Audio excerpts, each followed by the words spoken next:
그러니까 옛날에는 환갑이 굉장히 의미가 있었어. 근데 요즘은 환갑을 차려줬는데도 이게 안 죽네. 여러분들 젊은 사람들의 이혼은 줄어드는데 황혼 이혼은 지금 늘어나고 있어요. 황혼 이혼은. 그러니까 늙어서 안 쫓겨나는 게 그것도 여자한테 안 쫓겨나면 감지덕지한 거죠. 그러니까 세월이 50년 만에 완전히 바뀐 거예요. 여러분이 뭐 때문에 괴로워하는지 알아요? 몰라요. 한 걸음 건너는 거예요.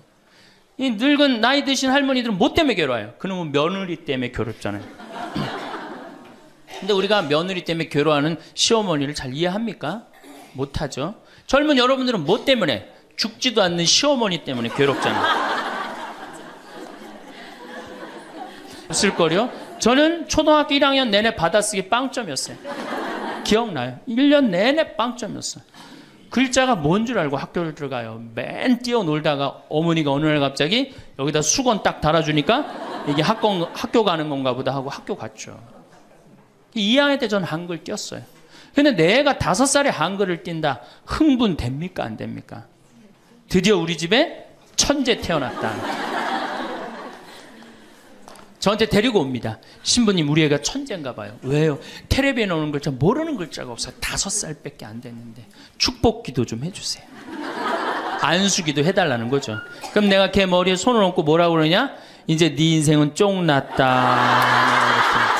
오늘 황창현 신부님의 행복특강은 여성분들을 위한 특별 강의입니다. 황창현 신부님께서는 21세기는 여성의 시대라고 말씀하시는데요. 저는 여성이 아니지만 저희 어머니 생각이 많이 나서 참 공감하면서 들었습니다. 가정에서 사회에서 여러분의 입지는 어떠하신가요? 자리가 사람을 만든다는 말이 있지만 내가 어떤 인생을 살아가느냐에 따라 내 자리를 찾아갈 수도 있습니다.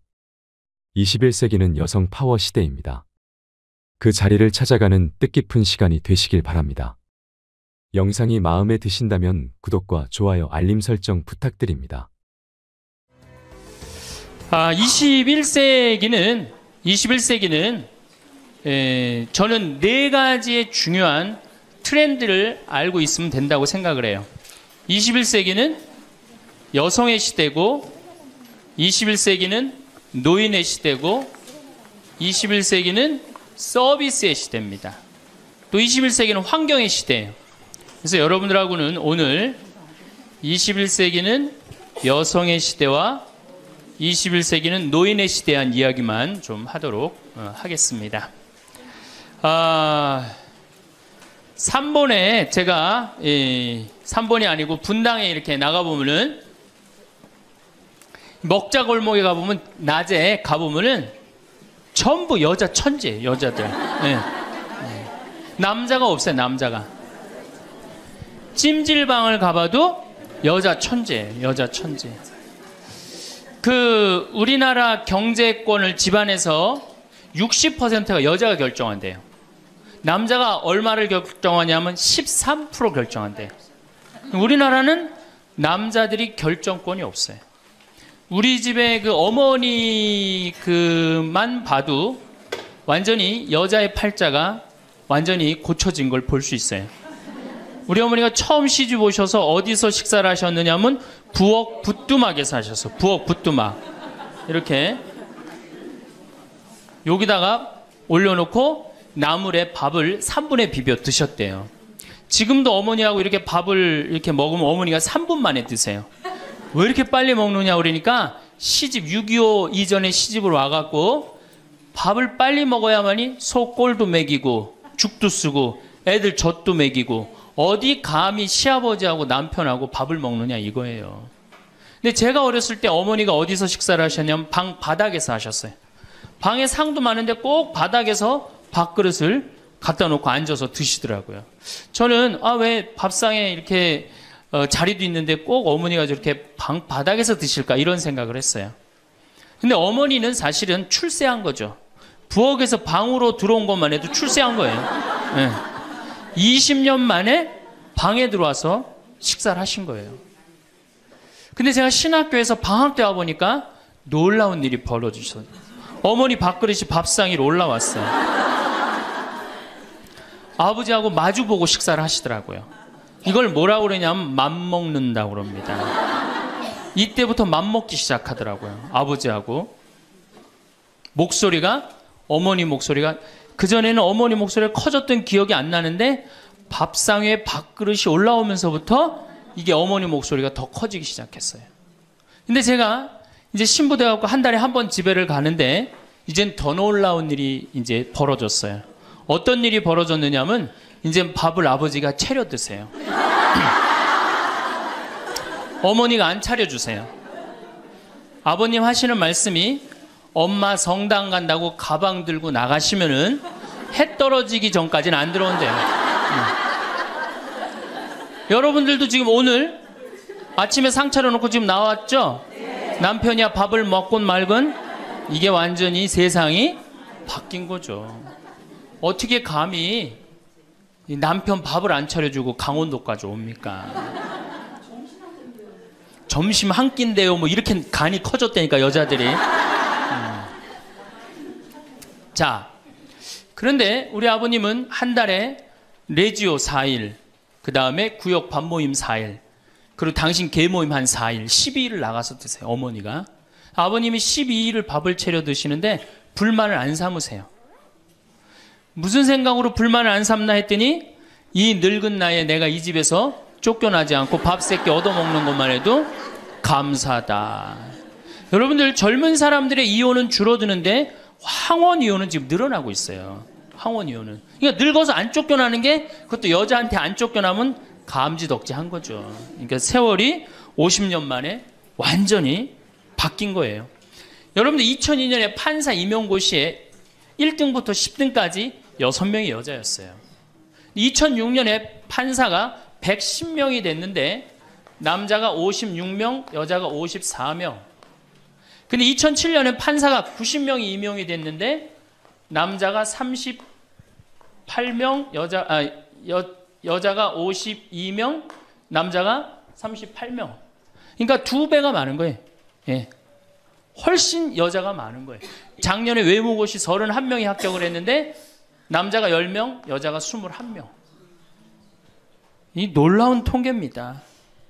제가 2군 사령부에 가서 강의를 한 적이 있어요. 2군 해군 평택에 있는 장병 한 1000명한테 강의를 했어요. 환경 강의를 하고 끝나고 나왔는데 거기 소령님이 저한테 부대를 구경시켜줘요. 제가 이 군 부대 강의를 많이 들어가는데 꼭 군대 가면 자기 부대를 꼭 구경시켜줘요. 2군 해군 사령부가 서해 교전한 부대예요. 그 배 막 올려져 있고 배도 구경시켜주고. 근데 이제 3,000톤급 구축함을 이렇게 했는데 뭐 포가 얼고 배길이가 뭐 100m고 막 설명을 해주는데 옆에 대위 3명이 딱 걸어가는데 여자 대위가 어깨가 딱 벌어진 키가 1m 70이 넘는데 3,000톤급 구축함은 눈에 안 들어오고 여자만 내가 이렇게 고개가 돌아갔어요. 그랬더니 이 소령님이 저한테 그러더라고요. 신부님 멋있느냐고. 아우 멋있다고. 그랬더니 그 소령님 하시는 말씀이 자기는 쟤네들만 보면 무섭대요. 왜 무서우냐? 이게 쟤네들이 그 있는 부대 그 중대하고 남자 대위 부대하고 이렇게 축구 시합하면요 꼭 여자 부대 애들이 이긴대요. 중대장. 왜? 이 군대가 얼마나 삭막해요. 그 삭막한 군대에 자기 중대장님이 여자야. 그러니까 이 시합을 하면 그 여자 중대장님을 위해서 목숨을 바쳐서 뛰는 거예요. 그래서 그 소령 얘기가 이제 곧 여자 장군 나올 거라고. 이제 곧 여자 장군 나올 겁니다. 이제는. 정말 제가 3번에 가서 한번 강의를 한 적이 있어요. 한 7, 8년 전에 고등학교 전교 1등부터 10등까지 9명이 여자예요. 남자 딱 1명이에요. 남자 딱 1명. 안산에 보니까 전교 1등부터 10등까지 1등부터 5등까지는 다 여자예요. 그러니까 요즘 남자애들이 왜 이렇게 시험을 못 보느냐? 컴퓨터 게임 때문에. 그 다음에 음란 사이트 때문에. 그 다음에 개떼처럼 돌아다니는 특성 때문에 남자애들이 여자애들을 따라갈 수가 없대. 혹시 우리 집에 남자만 아들만 난 낳았다 손 들어보세요. 우리 집에 아들만 있다 손 들어보세요. 이 집은 이제 망한 거예요.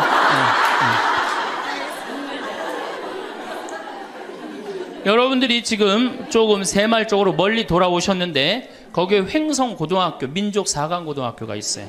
그런데 10년 전에는 여학생이 한 명도 입학을 못했어요.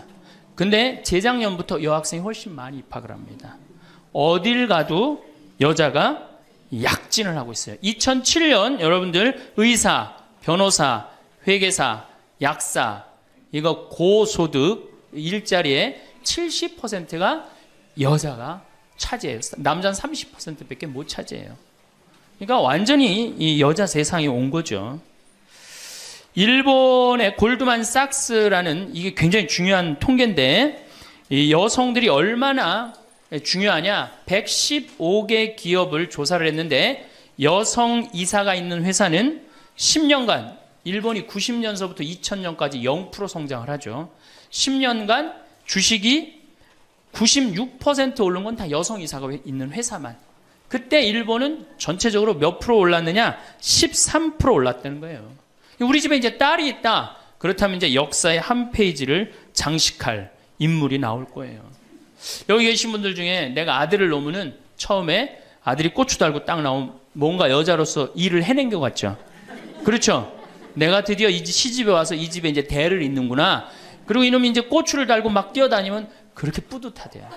쳐다만 봐도. 그렇죠? 근데 이제 이놈이 이제 고등학교에 가고 콧수염이 나기 시작하면은 멀어지는 거예요. 사촌이 돼버리는 거예요. 사촌이. 엄마를 봐도 말도 안 하고 씩 자기 방에 들어가고 다정하게 말 건네는 게 없어요. 뭐 어렸을 땐 막 안기기도 했는데 이건 뭐 자기보다 훨씬 큰 놈이 안기지도 않고 이 대학교 가면은 얼굴 보기 힘들어지는 팔촌이 됩니다. 이제 장가를 가면 이제 사돈이 돼버리죠.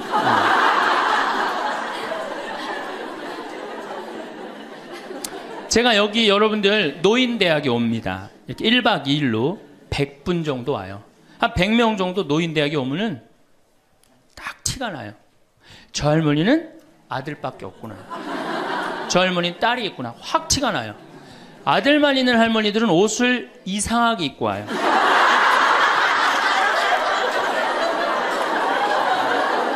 그 몸빼 바지 비슷한 거 입고 와요. 아들만 있는 할머니. 아니 관광버스를 타고 여기까지 오는데 1박 2일을 오는데 멋을 좀 내야 되는데 하여튼 몸빼 바지 비슷한 거 입고 와요. 파마를 해도 어떻게 하고 오느냐? 철모 뒤집어 쓴 거 같이 이렇게 하고 와요. 파마를 하고 와도. 그냥 물어보면 제가 물어봐요. 할머니 아들밖에 없죠? 그러니까 아들밖에 없대. 아니 사둔 아들이 엄마가 철모를 뒤집어 쓰든 몸빼 바지를 입든 관심 없습니다. 근데 딸이 있는 할머니들은 틀려요. 딸이 있는 할머니들은 이 스카프를 하고 와도 색깔이 벌써 뭐 보라색에 벌써 틀려요. 이 파마 웨이브가 틀려요. 딸이 있는 할머니들은. 네, 딸이 있는 할머니들은 파마 웨이브가 틀려요.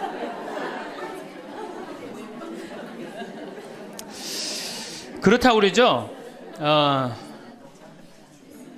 똑똑한 자식은 나라의 자식이 됩니다. 그렇죠? 똑똑한 아들 자식은 나라의 자식이 되고 돈 많은 자식은 그렇지 사돈의 자식이 되고 이게 어리삐리한 것만 내 아들로 남아서 평생 고생시키는 거예요. 어리삐리한 것만 내 아들로 남아서 평생을 고생시켜요. 그러니까 여러분들 중에 아들이 있다고 행복하고 뭐 믿고 완전히 시대를 잘못 알고 있는 거예요. 이제는 늙어서도 아들이 있어도 소용이 없는 시대다. 21세기는 자고로 누구의 시대냐? 여성의 시대다. 여성을 무시하면 어떤 공동체든 망하게 되어 있습니다. 어떤 공동체든. 우리나라에서 돈 제일 많이 버는 기업이 삼성이에요. 여성 이사가 제일 많은 회사가 삼성입니다. 아프가니스탄 여성 글도 안 가르쳐요. 그러니까 굶는 거예요. 샘 월튼이라는 분이 있어요. 이분이 누구냐면 월마트 창시자예요. 월마트 아시죠? 세계 최대의 기업이죠. 이 양반이 이제 세상 떠났는데 이 양반이 뭐라고 그랬냐면 당신 회사에 결정권을 가지고 있는 여성 이사가 30%가 넘지 않는다면 당신 회사는 10년 후에 망할 걸로 생각해라. 그렇게 얘기를 했어요. 그러니까 이제는 사회에 돈 쓰는 주체는 다 누구예요? 다 여자예요. 제가 수없는 강의를 해도 내 강의를 듣는 대부분은 다 누구예요? 여자들이에요. 남자는 그 시간에 어디가 있어요? 노예처럼 돈 벌러 나가면 그거 먹으러 다녀, 강의 들으러 다녀. 그러니까 돈을 쓰는 주체가 여성이기 때문에 여성을 이해하지 못하는 공동체는 망하게 돼 있어요. 그 많은 기업가들이 그걸 간파한 거예요. 제일 먼저 망할 때가 어디야? 한국 천주교. 모든 결정권이 누가 있어요? 남자들이 있잖아요. 주교님, 신부님들이 다 결정하잖아요. 난 걱정이 앞서요.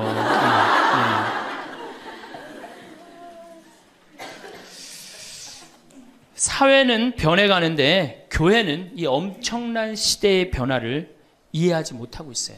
따라가지 못하는 거죠. 그러니까 성당 나오는 대부분의 정말로 이 신앙생활하는 대부분의 우리 고객은 신앙생활하는 교우들은 누구예요? 여성이란 말이야. 근데 신부들이 뭘 알아요?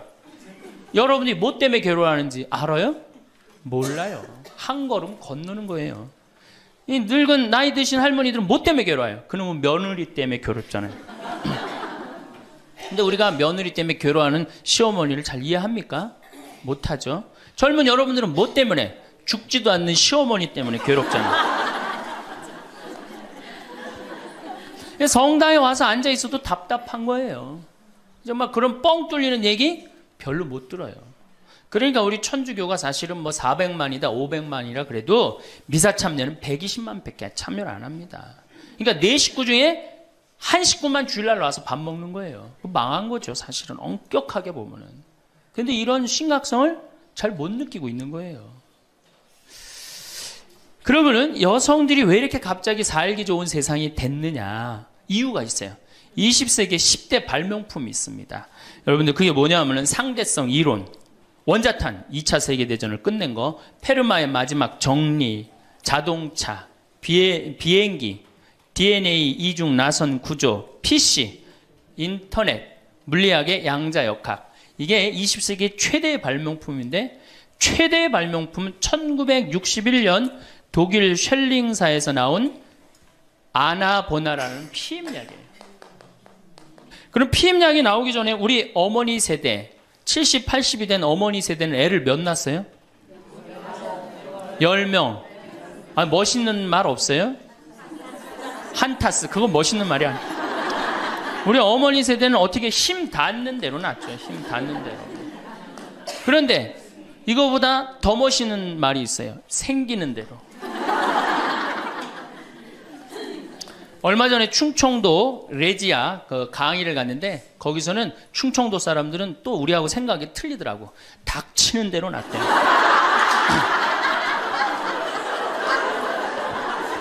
닥치는 대로 낳대요. 그러니까 우리 어머니 세대 16에 시집 갑니다. 그렇죠?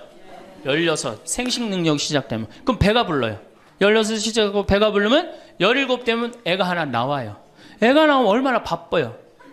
젖 먹여줘야죠. 얼러줘야죠. 논일 나가야죠. 밭일 나가야죠. 우리는 어렸을 때 집에 누에를 키웠어요. 누에 뽕 먹여야죠. 얼마나 바빠요. 그런데 이게 아장아장 걸어다닐만 하면 19 되면 또 어떻게 돼? 또 배불러. 그 20 되면 또 하나 나와. 이 둘이 이제 아장아장 기어다니고 정신이 하나도 없죠. 22 되면 또 배불러요. 23 되면 또 나와요. 그러니까 어디 놀러 가고 싶어도 어떻게 하나는 포대기에 싸고 하나는 젖에 매달고 하나는 옆구리에 끼고 어딜 옛날에 여자들이 놀러를 가요. 집 밖 동네 밖 꿈도 못 꿨습니다. 이렇게 몇 가지 애를 놓느냐면 40가지 애를 낳아요. 그러니까 몇 년 동안 애를 놓느냐면 25년 동안 애를 놓는 거예요. 25년 동안. 여러분들 이게 사람이에요? 25년 동안 애를 놓으면? 이거는 애를 놓는 게 아니라 새끼 놓고 새끼 키우고 새끼 놓고 새끼 키우고 새끼 놓고 새끼 키우는 거예요. 그러니까 40에 내가 애를 놓으면은 그 애는 내 첫 장남의 애하고 같이 자랍니다. 그러니까 옛날에 할머니들은 요즘 젊은이들은 다 우리 아가야 그러잖아요. 근데 옛날에 할머니는 다 뭐라 그래? 아이고 우리 새끼들 그러잖아요. 막내는 새끼로 안 보이죠. 강아지로 보입니다. 강아지. 아이고 우리 강아지. 그러니까 25년 동안 저렇게 새끼 놓고 새끼 키운 여자 머릿속에 든 게 있느냐? 머릿속에 든 게 있을 수가 없어요. 그렇게 바쁜데 무슨 생각할 시간이 어디 있어요. 그래서 머릿속에 든 거 없는 여자가 집안일 챙겨나면 그 집 망한다. 그래서 암탉, 꼬꼬댁, 하우스, 폭삭 그랬어요. 옛날에는. 그런데 이 피임약이 나오고부터 애가 줄어들기 시작합니다. 4명으로, 3명으로, 2명으로, 이젠 1.05명으로 줄어들었어요. 여자가 애 놓는 시간이 1년으로 줄어들었어요. 1년으로. 여자한테 몇 년의 시간이, 자유시간이 주어져요? 24년의 자유시간이 주어진 거예요. 자, 24년 동안 여자들이 사법고시 보고, 행정고시 보고, 외무고시 보고, 육사 가고, 해사 가고, 공군사관학교 가고, 경찰대학 뭐 1, 2, 3등 수석 졸업, 육사, 해사, 수석 졸업, 이건 다 이제 옛날 얘기에 다 휩습니다. 그러니까 여러분들 가정에 우리 집에 아들만 있다. 이 집은 뭐예요? 망한 거예요. 그래서 내가 딸을 둘 놓으면 뭐? 금메달. 그렇죠? 아들 하나 딸 하나 놓으면 은메달. 아들만 둘 놓으면 목메달. 그래, 목메달. 동메달이 아니에요. 목메달이에요. 목메달은.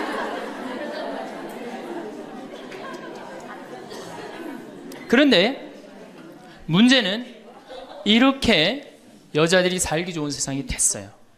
이렇게 살기 좋은 세상이 됐는데 참 불행하게도 대한민국에서는 여자들이 이 사회를 주도해 나가는 주도 세력이 못 됩니다. 왜냐하면 16대 때 우리나라 여성 국회의원이 16명에서 300명 중에 5.4%, 17대 때는 39명, 300명 중에 그러니까 12%, 13%예요. 그런데 여러분들 정말로 잘 산다는 스웨덴은 국회의원이 42.7%, 덴마크는 29.8%, 30%예요. 그러니까 여성들이 사회에 진출해서 그 사회를 변화시키려고 굉장히 노력을 해요. 근데 우리나라 여성들은 사회가 뒤집어지든 엎어지든 지금 바로 여러분들 세대, 지금 30대, 40대, 50대 요 세대들은 관심이 없어요. 엎어지든 뒤집어지든. 지금 여러분들 우리나라 4급 공무원 100명 중에 여자 공무원이 몇 명인 줄 아세요? 딱 5명이에요. 그러니까 미국의 대사분이 우리나라에 이제 있다가 이제 미국에 가면서 한 신문의 칼럼에 글을 쓰고 갔어요. 대한민국 이상하다. 이렇게 여자들이 대학까지 나오는, 이렇게 많이 나오는 나라도 없다. 그런데 대학까지 나온 이 고급 인력이 시집만 가면 다 자기를 관둔다. 참 이상하다. 그래서 한국이 발전을 못하는 거예요. 그 인력이 어떻게 그대로 다 계속 사회를 위해서 노력을 해야 되거든요. 우리가 $10,000에서 $20,000로 넘어갈 때 여성의 사회 참여율이 모든 국가를 통계를 빼보니까 9% 정도 증가했대요. 여성들이 사회에 나가는 게. 우리나라는 1.6%. 사회 안 나가는 거예요. 왜 안 나가요? 2가지 때문에 안 나갑니다. 이 2가지, 이 병을 고치지 않는 한 우리나라는 선진국으로 가기도 힘들고 대한민국 정말 행복한 나라로 가기도 힘들어요. 첫 번째 뭐냐? 자식 교육. 여기에 미쳐 있어요. 요즘 내가 이렇게 방송을 보면은 정말로 정신없구나 이런 생각이 들어요. 두 번째로는 텔레비전. 이게 또 방송으로 나가겠지만 이 텔레비전님에 미쳐 있어요. 텔레비전. 이 2가지 여자들이 완전히 미쳐서 사회에 건강한 세력이 되지 못하는 거예요. 그럼 자식 교육을 가만히 보면은 한번 보세요. 내가 이제 딱 아기를 가졌어. 임신을 했어. 요즘 젊은 엄마들이 임신을 딱 하면은 얼마나 이뻐요. 지금 이제 해도 나고 이제 조금 있으면 더 멋있어질 것 같은데 강도 예쁘고 산도 예쁘고 꽃도 예쁘고 하늘도 예쁘잖아요. 그럼 내가 세상에 태어나갖고 정말 이렇게 행복하게 살았으면 좋겠다 이런 생각하는 엄마들 거의 없어요. 임신을 하는 순간 내 뱃속에 서울대학 C가 들어왔다고 생각을 해요. 이게 얼마나 불행해요. 그래갖고 뱃속에 있는 애한테 글자를 가르칩니다. 도화지를 이렇게 오려서 대한민국, 대통령, 뭐 변호사. 그 다음에 이제 요즘 또 2개 국어를 알아듣는다고 How are you today, my baby? It's raining. 비 온다 이거죠 오늘. 사실 여러분들 태아는 뱃속에 있으면서 10달 동안 잔다고 그래요. 그 애한테 무슨, 그래서 그걸 뭐라 그래? 태교라고 그러잖아. 교육을 시키는 거 뱃속에 있을 때부터. 얼마나 불행합니까? 뱃속에 있을 때부터 교육을 받으니. 그러니까 엄마의 태를 열고 세상에 나왔어. 그래갖고 3번에 이제 아파트 촌이죠.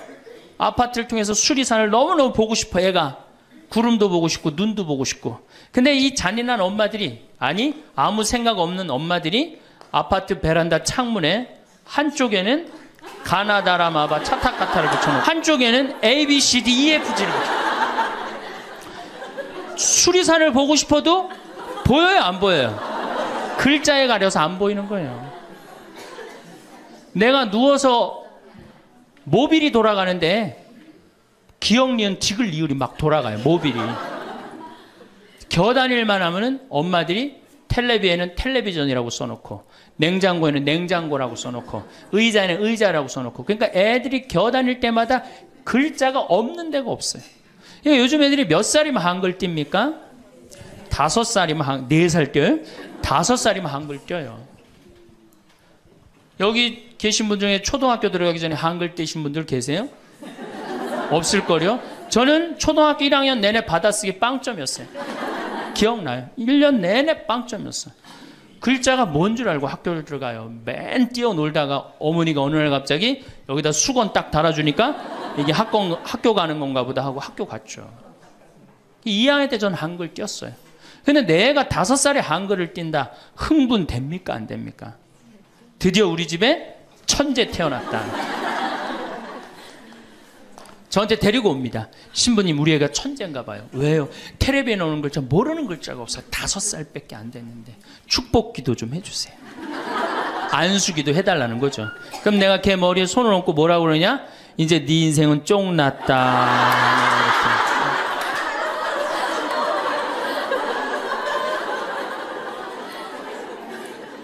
왜? 삐아제나 썸머힐이나 몬테소리 같은 유아 교육 이론을 가만히 읽어보면요, 3살, 4살, 5살 때 뇌의 75%가 형성된대요. 이때 고정적인 개념을 가르치지 말라고 그래요. 근데 이 글자를 가르치면 글자는 잘 알지만 뭐를 몰라? 다른 걸 모르는 거예요. 그야말로 이제 똑똑 바보가 되는 거죠. 저한테 이렇게 말하는 엄마들이 참 많아요. 신부님, 우리 애가 머리는 똑똑한데 노력을 안 한다고. 어림도 없는 소리예요. 왜? 얘는 이제 머리가 완전히 막혀 있는 거예요.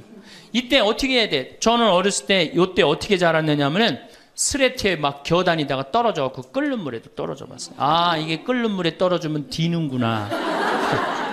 그 다음에 팽이 깎는다고 막 낫으로 깎다가 여기 쳐갖고 아직도 여기 이 상처가 있어요. 5살 때 확 뼈까지 잘라갖고 이게 잘라지는 거구나. 이러면서 애가 뭐를 이해해? 세상을 이해한단 말이야. 세상 돌아가는 이치를 깨닫는단 말이야. 그때 돌아가면서. 근데 책상 앞에서 글자만 배운 애는 다른 경험이 전혀 없는 거예요. 그래서 나는 초등학교 때 이렇게 성당에 이렇게 오는 엄마들, 내가 이제 다음 주에도 이제 유치원에 가서 강의를 하는데 엄마들이 그렇게 하는 엄마들이 참 많아. 너 바보야? 왜 이거하고 연결할 줄을 몰라? 이렇게 이해가 안 돼? 그렇게 막 화내는 엄마들 되게 많아요. 여러분들도 자식들 키우면서 이렇게 화낸 자식 있어요, 없어요? 분명히 있는 애는 이제 걔는 똑똑 바보예요. 왜냐하면 하나만 알고 다른 걸 모르는 거예요. 그러고 이제 천재인 줄 알고 초등학교에 들여놨더니 남들하고 섞어 놓으니까 어때요? 똑같은 애. 이때부터 이제 학원에 보내기 시작하는 거예요. 무슨 영어 학원, 속셈 학원, 웅변 학원, 피아노 학원, 무슨 요즘 서당도 있다고 그래. 서당. 저는요, 지금 우리나라 여자들이 얼마나 정신없느냐면요, 무슨 특목 유치원이 있대요. 고등학교 가기 위한 특목 유치원이 있다는 거예요. 이건 초등학교도 아니고, 그래서 9시부터 2시까지 공부를 하고 2시부터 4시까지 시험을 보고 간대요. 6살, 7살짜리 아이가 세상을 막 느끼고 누리고 행복하게 살아가야 되는데 머릿속에 뭐가 들어있는 건지 모르는 거죠. 내 아이가 어떻게 살면 행복한지를 모르는 거죠. 1등만 하면 행복하다고 생각을 하는 거예요. 이게 우리나라의 불행의 시작입니다. 전 국민이 불행한 이유 중에 하나예요. 그러니까 이게 돈이 얼마가 들어가? 20조가 사교육비로 들어간다는 거죠. 20조가. 큰 문제죠. 그래갖고 이제 초등학교 때는 엄마 말을 듣습니다. 왜? 엄마가 나보다 크니까. 때리면 맞아야 되고, 그리고 그때는 막 똑똑하지도 않잖아, 얘가. 근데 딱 6학년만 넘어서 갖고 중학교 1학년만 되면요, 갑자기 엄마보다 애가 커져요. 딸은 그래도 괜찮아. 아들놈이 이렇게 커지면요, 확 커집니다. 그래갖고 이제 학원을 땡땡이를 갔어, 애가. 너 이놈 새끼 왜 학원 땡땡이 까고 그래? 어? 너 공부 빨리 해야지. 어? 좋은 대학 가서 너 출세하고 행복하지. 뭐가 좋은 대학 가는 게 행복해. 그래갖고 딱 때리려고 그러면 말 안 들으면 때리려고 그러죠. 여러분들 그러죠? 그러면 이제 아들이 딱 엄마 손을 딱 잡고 내려다보면서 중요한 게 있어요. 흰 눈동자 95%, 까만 눈동자 5%를 확 뒤집으면서 엄마를 밀쳐내면서 뭐라고 그러냐면은 이거 왜 때리냐고 말로 하자고. 여러분들 중고등학교 자식한테 맞는 부모가 14%예요. 이 지금 웃으면서 우리가 얘기를 해서 그렇지 실질적으로 심각한 가정 너무나 많습니다. 실질적으로. 왜? 엄마가 어딨어 우리 애들한테 관리자만 있지. 얼마 전에 반포 성당에서 교육을 받으러 오셨어요. 강의 끝나고 반포 자매님 한 분이 저하고 얘기를 할 기회가 있어서 신부님 제가 중국집을 합니다. 그래도 반포에서 합니다. 꽤 잘 되는 음식점입니다. 제가 중국 음식점에 엄마들이 점심 때 갖고 탕수육 하나 시켜갖고 애 스케줄 관리해 준다는 거야. 아니 그거 시켜놓고 학원 어디 가고 몇 시에 뭐 가고 야 애가 행복할 것 같아요? 어림도 없는 소리예요. 그러니까 얘네들이 무슨 병에 걸리냐면 번아웃 병에 걸려요. 하느님 인간으로 태어났으면 10살 때 쓸 거 20살 때 30살 때 40살 때 50살 때 쓸 에너지를 줬는데 이거를 유치원부터 초등학교 때까지 다 태워 없앤 거예요. 그러니까 중학교만 올라가면 애가 에너지가 하나도 없어. 텅 비었어. 그래갖고 무슨 병에 걸리냐면 귀찮아 병에 걸려. 뭐 좀 하자 그러면 뭐라 그래? 엄마 귀찮아. 좀 놔도. 아무것도 하기 싫은 거예요. 그렇게 시달렸으니 아니 초등학교 때는 4시간 8살짜리가 4시간 공부하면 많이 한 거 아니에요? 공부? 근데 요즘 애들이 어떻게 해요? 밤 10시까지 학원을 다녀요. 그래서 한 애가 자살을 했잖아요. 근데 유서를 써놨는데 뭐라고 써놓고 아버지는 8시에 들어오는데 왜 내가 10시에 들어와야 되느냐. 4학년 애가 초등학교. 이렇게 인생이 힘든 거라면 죽겠다. 그리고 뛰어내려서 죽었어요. 이거 누가 만드는 거예요? 여러분들이 만드는 거예요. 여러분들이 도대체 인생을 어떻게 살면 행복하고 우리가 내 아이에 맞게 살아가야 되는데 내 아이가 공부만 못하면 뭐라 그래? 너 커서 뭐가 될래? 어? 근데 유태인들은요 공부를 못해도 애 기를 안 죽인대요. 우리는 공부 못하면 애 기 죽여 인간성 나빠 불효자의 천하의 몹쓸 놈이야 꼴뚱하면은. 근데 유태인들은요 꼴뚱하면은요 부모가 애 기를 절대 안 죽인다. 꼴뚱하는 것도 서러운데 집에서 기까지 죽이면 애는 어디로 가라고. 그러니까 너 꼴뚱해도 괜찮아. 커서 돈만 많이 벌어. 지금 반에서 1, 2등 하는 애들 다 나중에 비서로 쓰고 회계사로 쓰면 돼. 걔네들 지금 열심히 공부하는 이유가 다 너를 위해서 공부하는 거야. 완전히 애 기를 살려주는 거예요. 그러니까 스티븐 스필버그가 나오는 거예요. 여러분들 스티븐 스필버그가 고등학교 2학년 때 학교 적응을 못해서 학교를 관둡니다. 그리고 지지나 반에 편성돼요. 지지나 반에. 그런데 엄마가 어떻게 했느냐? 우리 아들은 영화를 좋아하니까 우리 아들은 상상력이 좋으니까 훌륭할 거야. 끊임없이 아이의 길을 살려줘요. 이 사람이 어떻게 됐어요? 세계 최고의 감독이 된 거예요. 그 상상력 하나만 가지고 엄마가 만약에 공부 꼴 지지나반 이 지지나반에 들어간 이 지질이 복도 없는 건 내가 팔자도 없지 이랬다면 스티븐 스필버그가 나오지 않았을 거예요. 근데 우리나라는 꼴등하면 인간성 나쁘고 불효자고 부모님 마음 이해 못하고 사실은 꼴등하는 애들이요. 여러분들 성격 좋은 애들이 꼴등하는 거예요. 이 유한 애들이 독한 놈들이 1등하는 거예요. 여러분들 자식들 중에 1등하는 애들이 있으면 독한 애들이에요. 그거 좋아할 거 하나도 없어요. 자, 이제 우리가 자녀들 이제 엄마들이 무슨 생각을 하냐면 내가 내 아이를 정말로 행복하게 키운다는 생각 아니면 차라리 신앙으로도 키워야 되는데 이게 대학에 미쳐 있기 때문에 중학교 3학년, 고등학교 3학년 때 미사를 안 나가면은 은근히 눈을 감아줘요. 은근히 눈을 감아줘요. 이때 막 강하게 얘기를 안 합니다. 근데 사실 이게 이제 우리가 정말로 잘못 키우는 거죠. 자식을 완전히 잘못 키우는 거예요.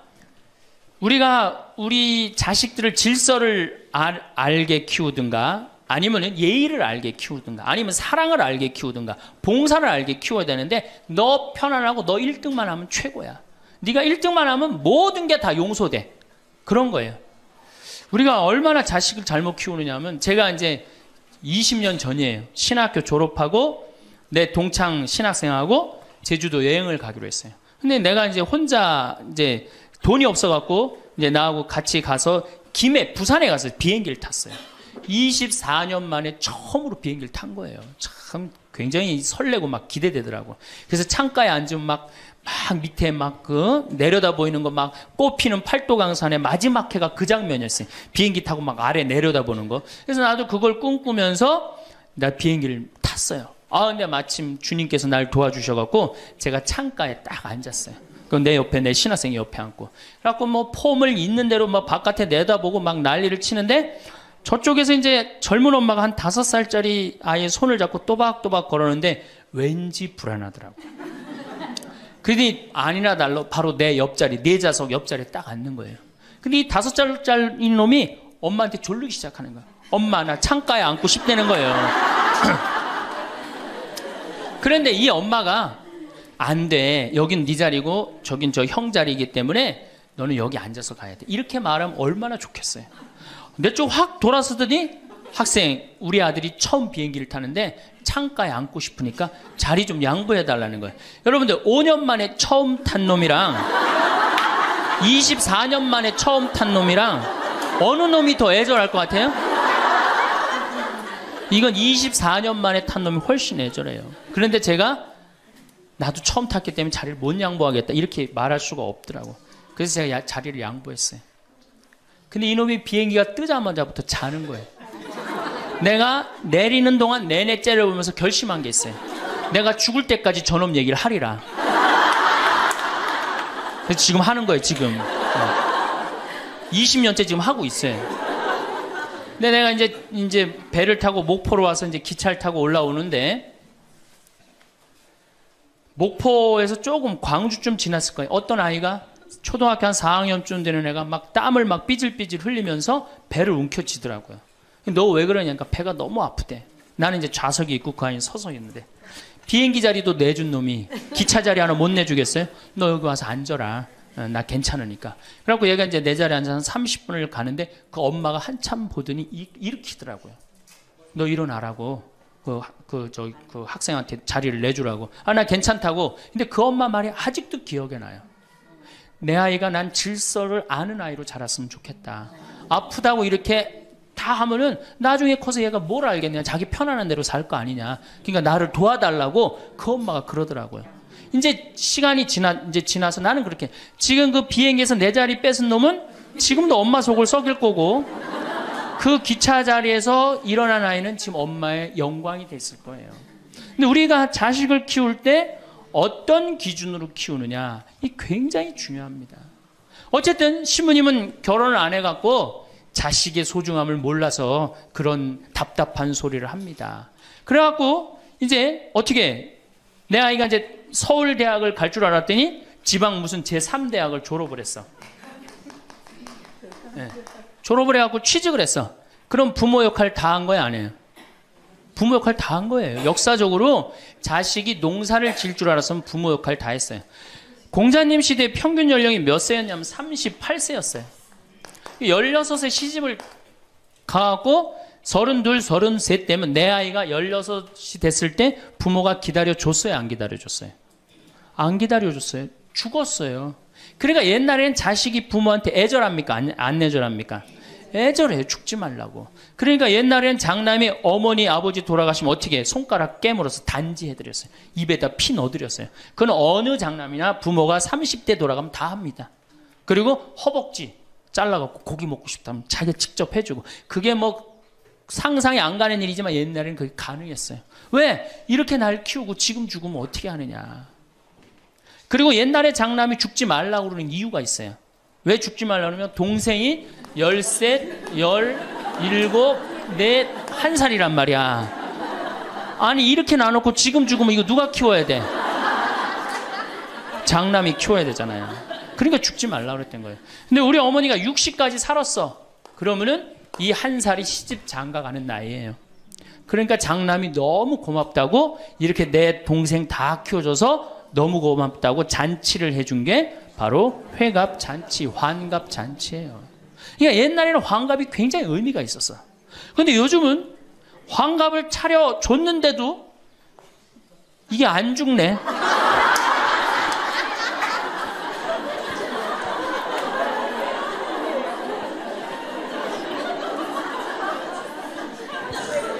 그 노너 2인 4편에 뭐라 그러냐면 너희는 부모의 나이를 꼭 기억해둬라.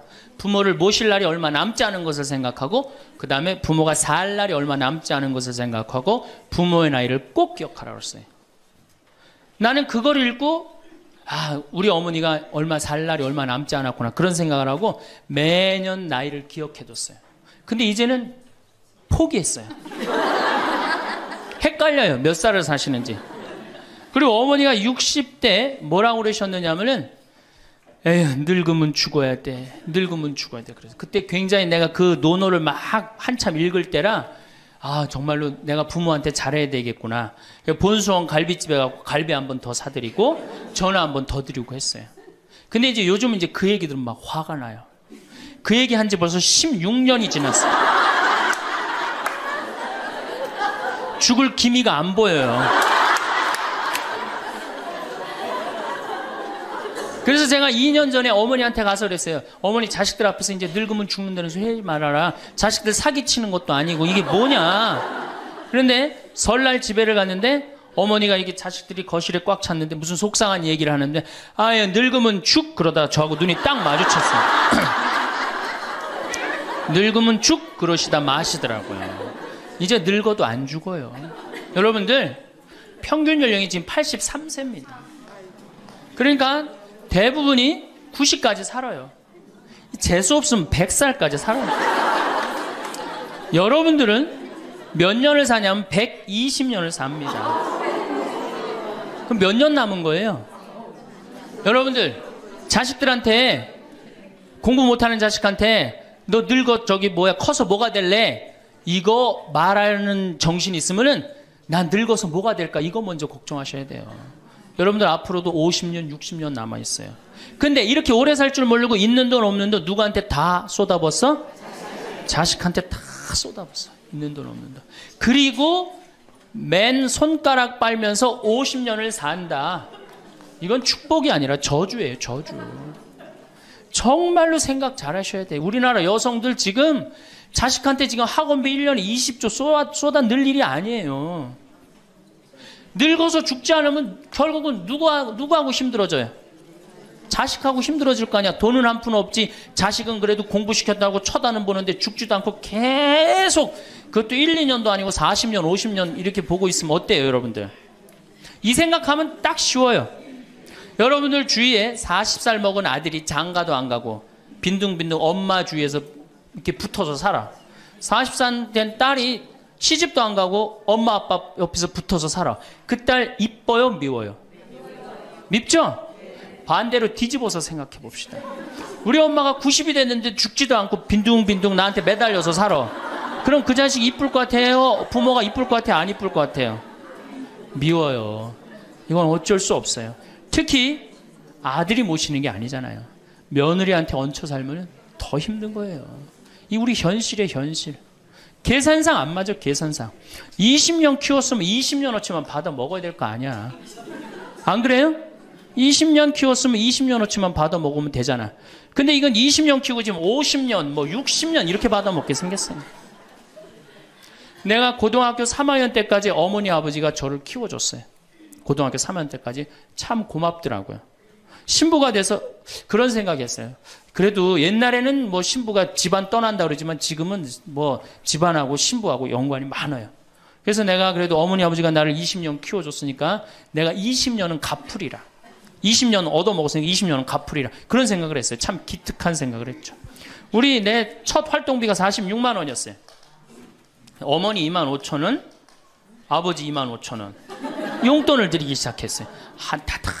지금 17년째 한 달도 안 빠지고 용돈을 드려요. 지금은 좀 많이 드리죠. 강의 다니고 그러니까 조금 제가 강사료 있으면 한 달에 5번, 6번 강의를 나가니까 그 강사료 중에 하나만 나눠줘도 용돈 많이 드리는 거예요.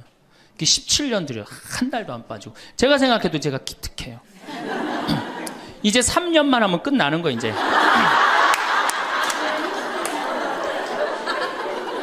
3년만 하면 끝나는데 집에 가보면은요 3년으로 끝날 것 같지가 않아요. 아버지가 막 지리산 꼭대기까지 뛰어 올라갔다가 뛰어내려요.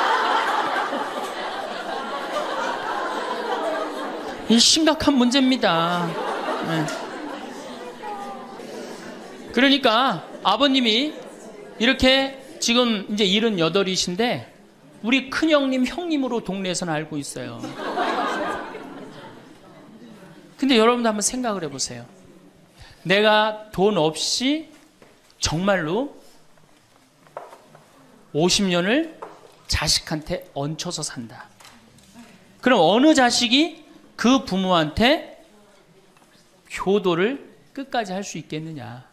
이거 불가능한 거예요. 여러분들 지금 내가 자식 잘 키우면 호강할 거라고 생각하죠? 어린 반푼어치도 없는 소리예요. 잘 키워놓은 자식은 나라의 자식 됩니다. 돈 많은 자식은 얼굴 구경하기 힘들어요. 예. 돈 있어갖고 이민을 가면 자식하고 어떤 관계 된다고 그래요? 요즘 그 유명하죠? 해외 동포 된대잖아요. 아들하고 나하고 해외 동포 된다고 그러잖아요.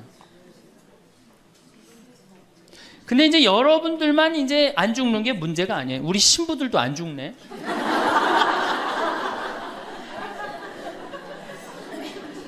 신부들이 내가 신부 될 때 우리 수원교회 은퇴사제가 한 분 계셨어요. 한 분 계셨는데 지금 19분 계세요. 19분이 우리가 은퇴기금을 모았는데 벌써 다 쓰셨어요. 그리고 이제 죽지도 않고 그대로 가세요. 지금 여기 지금 우리 교구의 최고 원로 신부님 지금 와 계시거든요. 예, 와 계신데 지금 이제 83인지 4인지 또 헷갈리는데, 예, 계신데 건강하세요. 제가 보기엔 한 95까지 사실 것 같아요. 그러니까 참 우리 신부들, 여러분들은 그나마 손자도 있고 손녀도 있지.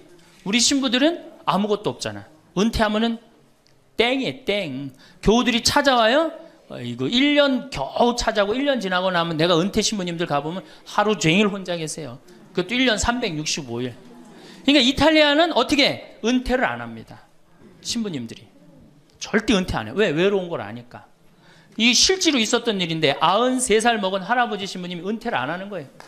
그러니까 여러분들 시어머니 93살 되면 제정신이에요? 제정신 아니에요? 아니 93살 먹은 신부님이 아니 93살이 정신이 오락가락 하는 거예요. 그러니까 이게 이 신부님이 혼배 때 이제 장례 강론하고 장례 때 혼배 강론하고 막 이러는 거예요. 주교님이 머리가 아픈 거예요. 그래서 하루는 주교님이 찾아가서 신부님한테 신부님 이렇게 은퇴하라고 그래도 은퇴도 안 하시고 이렇게 맨날 이렇게 헷갈려 하시고 하니 내가 보자 하나 보내줄 테니 그 보자 받아갖고 어려운 건 보자를 시켜라. 그래서 신부님 너무 기분이 좋대요. 보자가 딱 온다 그러니까. 보자가 왔는데 70살짜리를 보내는 거예요. 70살짜리를 보내는 거예요.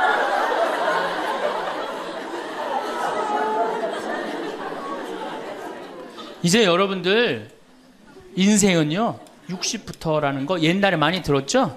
실질적으로 인생은 60부터예요. 우리 이런 노래 알죠? 노세 노세 젊어 노세 늙어지면 못 노나니 이런 노래 있죠. 이게 100년 전에 우리 조선시대의 평균 연령이 46세였어요. 이때는 늙어서 놀 수가 없었어. 왜? 젊어서 다 죽었으니까. 근데 이 노래 이제 완전히 고쳐야 돼. 노세 노세 늙어 노세 늙어지면 안 죽나니. 이제 안 죽어요. 이제 안 죽어요. 이제 제가 다음 시간에는 그럼 노년에 대한 이해에 대한 말씀을 드릴 겁니다.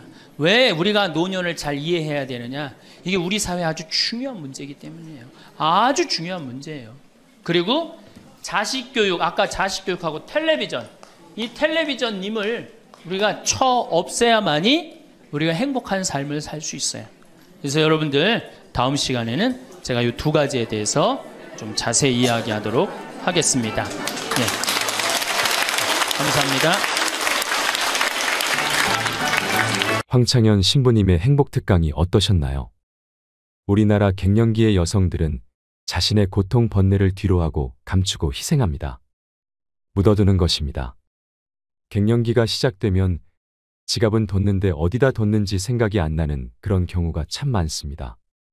그러다가 자기만 희생한다고 생각이 들 때는 화가 납니다. 더욱이 50이 되면 빈둥지 증후군에 걸립니다. 자식은 공부하러 나가고 남편은 돈 벌러 나가고 나이 50되면 아무도 옆에 없는 것 같은 외로움 속에 빠지는 것입니다. 그런 순간에 자식을 보면 화가 나는 겁니다. 남편 봐도 화가 나고 몸에는 테스토스테론이 나와서 힘은 흘러넘치고 그러니까 막 소리소리 지르는 것입니다. 황창현 신부님께서는 화를 조절하는 방법을 알려주시는데요. 나이 들어서 찾아오는 화는 어떻게 하면 조절할 수 있을까요? 나이 들어서 화를 잘 조절하는 방법 5가지를 말씀드리겠습니다. 첫 번째, 숨을 잘 쉬어야 합니다. 화를 조절하는 책을 읽어보면 첫 번째로 나오는 게 숨을 잘 쉬라는 말입니다. 화가 나면 숨이 가빠집니다. 씩씩거린다 그러지요. 숨을 어떻게 주체하지 못해서 그러는 것입니다. 숨을 쉰다는 건 생명을 쉬는 것입니다. 숨을 잘못 쉬면 생명을 잘못 다루는 거하고 똑같은 것입니다. 근데 숨은 코로 들어와서 심장으로 해서 그 다음에 단전 배꼽 아래로 해서 간으로 해서 폐로 돌아서 나가는 게 숨입니다. 온전히 산소 공급이 온 장기 안에 다 돼야 합니다. 근데 화가 나면 우리는 숨을 어디다 걸어놓고 쉴까요? 목에다가 딱 걸어놓고 싸웁니다. 남편하고 싸울 때 내가 시집와서 당신이 나한테 해준 게 뭐가 있어? 외식을 해줬어. 설거지를 해줬어. 그렇다고 여행을 시켜줬어. 밍크코트를 사줬어. 다이아를 사줬어 하는 것입니다. 그럼 얼굴이 빨개집니다. 풍선처럼 부풀어 오르는 것입니다. 그렇게 1시간을 소리소리 지르고 싸우면 1시간 동안 몸에 산소가 안 통합니다. 안 통하면 무슨 병이 드느냐 하면 화병이 되는 것입니다. 그러니까 싸울 때 아무리 화가 나도 숨을 잘 쉬어야 합니다. 화를 푸는 방법 2번째, 화가 나면 걸어야 합니다. 걷는 게 아주 중요합니다. 화가 날 때 묵주를 들고 동네 한 바퀴만 돌면 알아서 마음이 정리가 됩니다. 해결책도 알아서 나옵니다. 2시간, 3시간만 걸으면 완전히 차분해져서 들어갑니다. 그러니까 화가 나면 그 자리에서 무조건 떠나야 합니다. 야고보 성인 무덤 가는 길이 인기가 좋은 이유는 걸으면서 사람이 치유가 다 되고 마음 정리가 다 되기 때문에 그러는 것입니다. 그러니까 걷는 건 건강에도 좋지만 마음을 정리해 줍니다. 그래서 여러분들 정말로 화가 나면 꼭 걸으세요. 그리고 정말로 큰 숙제가 있다 그러면 도보 성지순례를 하세요.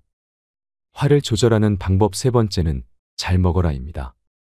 우리는 먹을 때 화를 먹는 경우가 너무 많습니다. 인스턴트 음식, 정크푸드 같은 음식입니다. 이 음식에는 다 화가 들어 있습니다. 고기도 너무 많이 먹으면 화납니다. 여러분, 사슴은 안 사납습니다. 그런데 사자는 사납습니다. 사자는 고기를 먹지만 사슴은 풀을 먹습니다. 내 아들이 나한테 덤비는데 막 리모컨 던지고 자기 방문 부수고 그러면 애가 성격이 나빠서 그런 게 아닐 수도 있습니다. 아, 내가 고기를 너무 많이 먹여서 그렇구나 생각해 보세요. 그리고 아이에게 6개월 동안 풀만 먹여보세요. 6개월만 지나면 완전히 온순해집니다. 그리고 여러분, 우리 먹는 것에 화가 너무 많습니다. 예를 하나 들어 드릴게요.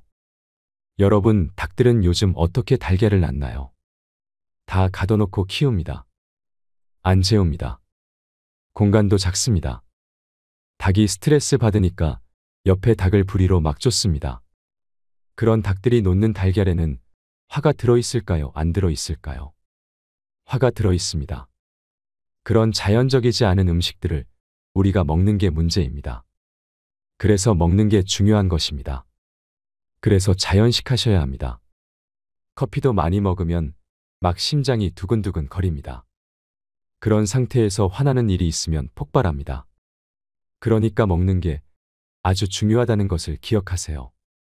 화를 잘 다스리는 방법 4번째. 인생을 좀 즐길 줄 알아야 합니다.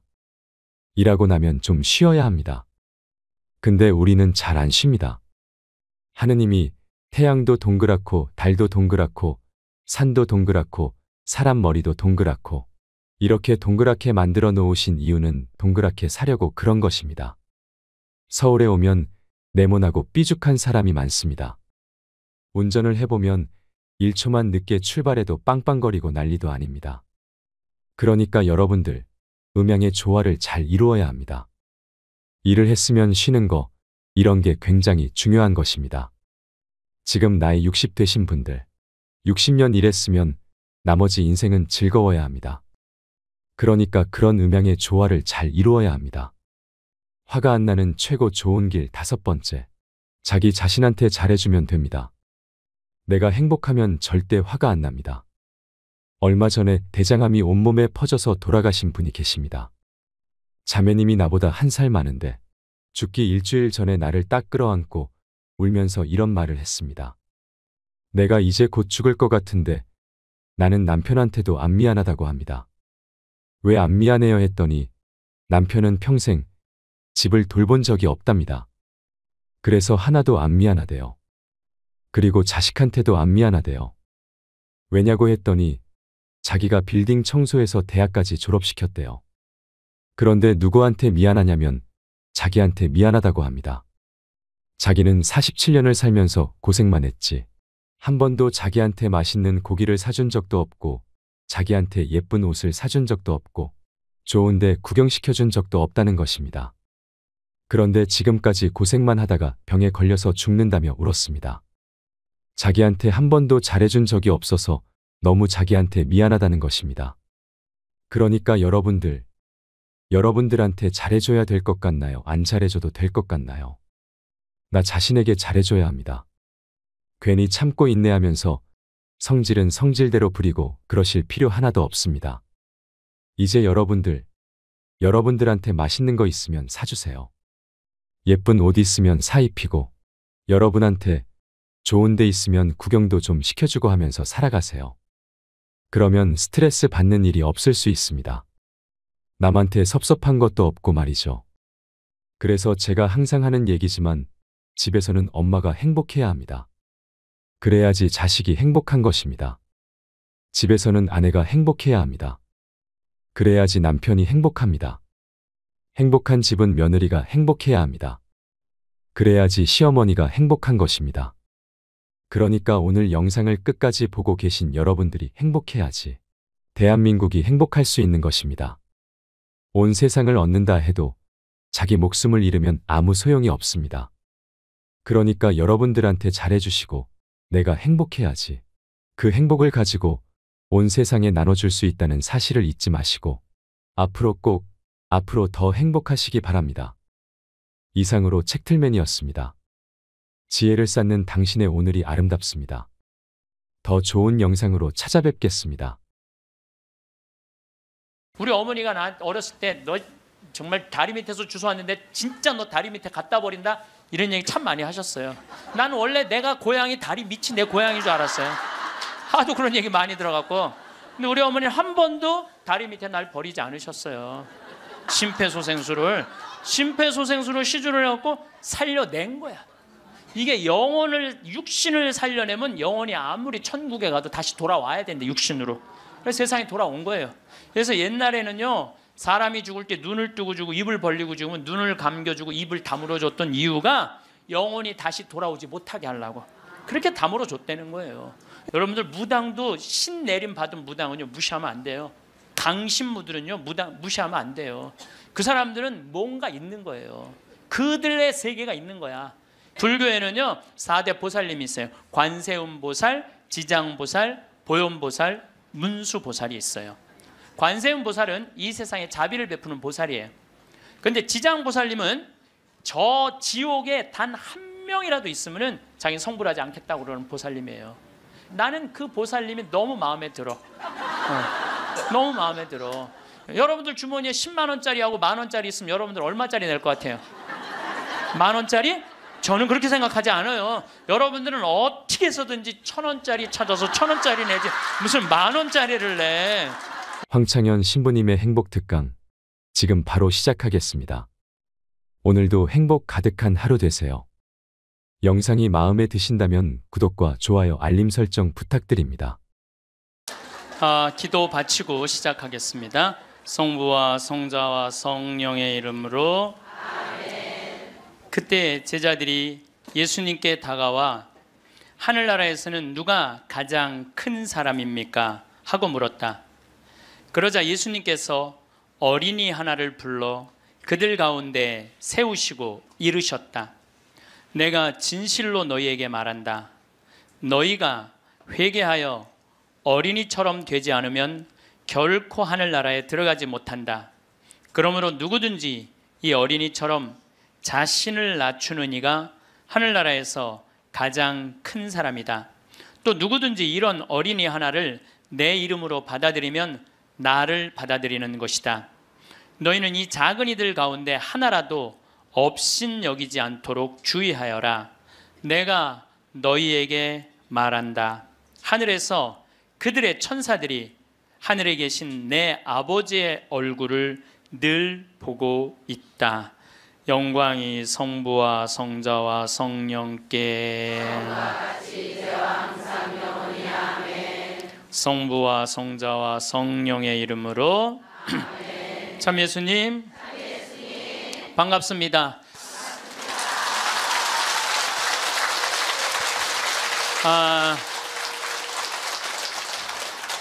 지난주에 앤더슨 시 코리아라는 뉴욕의 정형외과 의사가 벼락 맞은 얘기를 했습니다. 벼락을 맞아서 죽었더니 몸에서 영혼이 빠져나와서 자기 시신을 장모님이 쫓아내려와서 울고불고 하고 이 사람아 죽으면 어떻게 하나? 그런데 자기 시신을 보고 있는데 정작 본인은 하나도 안 슬프더라는 거예요.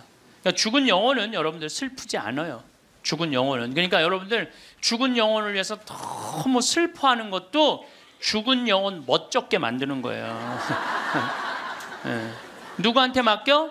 하느님한테 맡겨야 돼요. 그래서 저는 그 세월호에서 희생된 물론 어른들 55명 그것도 잊으면 안 되죠. 그분들도 잊으면 안 돼요. 우리가 어른들 55분 잊으면 안 되고 더욱이 피지 못하고 세상을 떠난 우리 249명의 우리 학생들도 전부 누구 손에 누구 자비에 맡겨야 돼요? 하느님 자비에 맡겨야 돼요. 그래서 너무 하느님 자비를 안 믿는 것도 내가 보기엔 문제가 있는 것 같아요.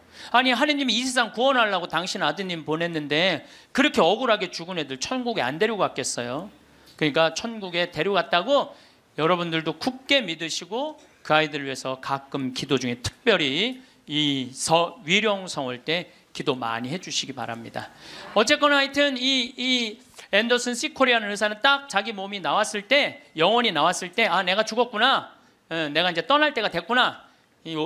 보통 2, 3분 사이에는 죽었는지 샀는지 구분도 못한대요. 현실인지. 그래서 이거를 미국에서는 ND라고 Near Death Experience라고 그래요. 임사체험, 근사체험, 죽음 체험이라고 그래요. 죽음의 선상에서 왔다 갔다 하는 거예요. 죽음의 선상에서. 그래서 이제 아내하고 딸하고 마지막 작별을 해야 되겠다 생각을 하고 아내하고 딸이 있는 호텔로 걸어가려고 그러는데 걸어가지지가 않더래요. 여러분들 죽은 영혼들이 처음으로 착각하는 게 육신이 아직도 있는 줄 안 되는 거예요. 처음으로 착각. 육신은 이미 저기 누워있고 영혼만 나온 거예요. 그래서 육신이 있는 줄 알고 차가 지나가면은 그 차를 피하려고 막 그런다는 거예요. 육신도 없는데. 육신이 있어야지 이 육신이 내가 이 물질이 나라는 물질하고 마주치면서 이 막는데 나는 이미 물질이 없어진 건데 영혼인데 걸어가려고 하니 걸어가지지 않고 쫙 떠서 가더래요. 허기야 여러분들 동양 귀신 서양 귀신 중에 걸어다니는 귀신 봤어요? 귀신들은 다 떠서 다녀요. 다 떠서. 여러분들 저기 전설의 고향을 봐도 저기 귀신들 보면 다 날라다니잖아요. 다 하다못해 중국 강시도 이러고 다 떠다녀. 쫙 떠서 가더래. 그래갖고 이제 문을 열으려고 그랬는데 문 열을 필요도 없더래요. 그냥 몸이 통과돼서 들어가더래요. 이것도 성서에 다 나오는 거예요. 예수님이 부활하시고 난 다음에 제자들이 문 걸어 잠고 있었을 때 어떻게 했어요? 문 열지도 않고 그냥 그 안에. 그러니까 저는 요즘 과학이 발달하면서 많은 의사들이 죽은 사람들의 증언을 채취를 하고 연구를 하면서 그 내용이 신약성서에 다 나와 있어. 다 나와 있어. 아니 죽었다가 부활한 우리 예수님 죽었다 부활하셨잖아요. 그렇죠. 죽은 사람 살려낸 거 예수님 다 살려냈잖아.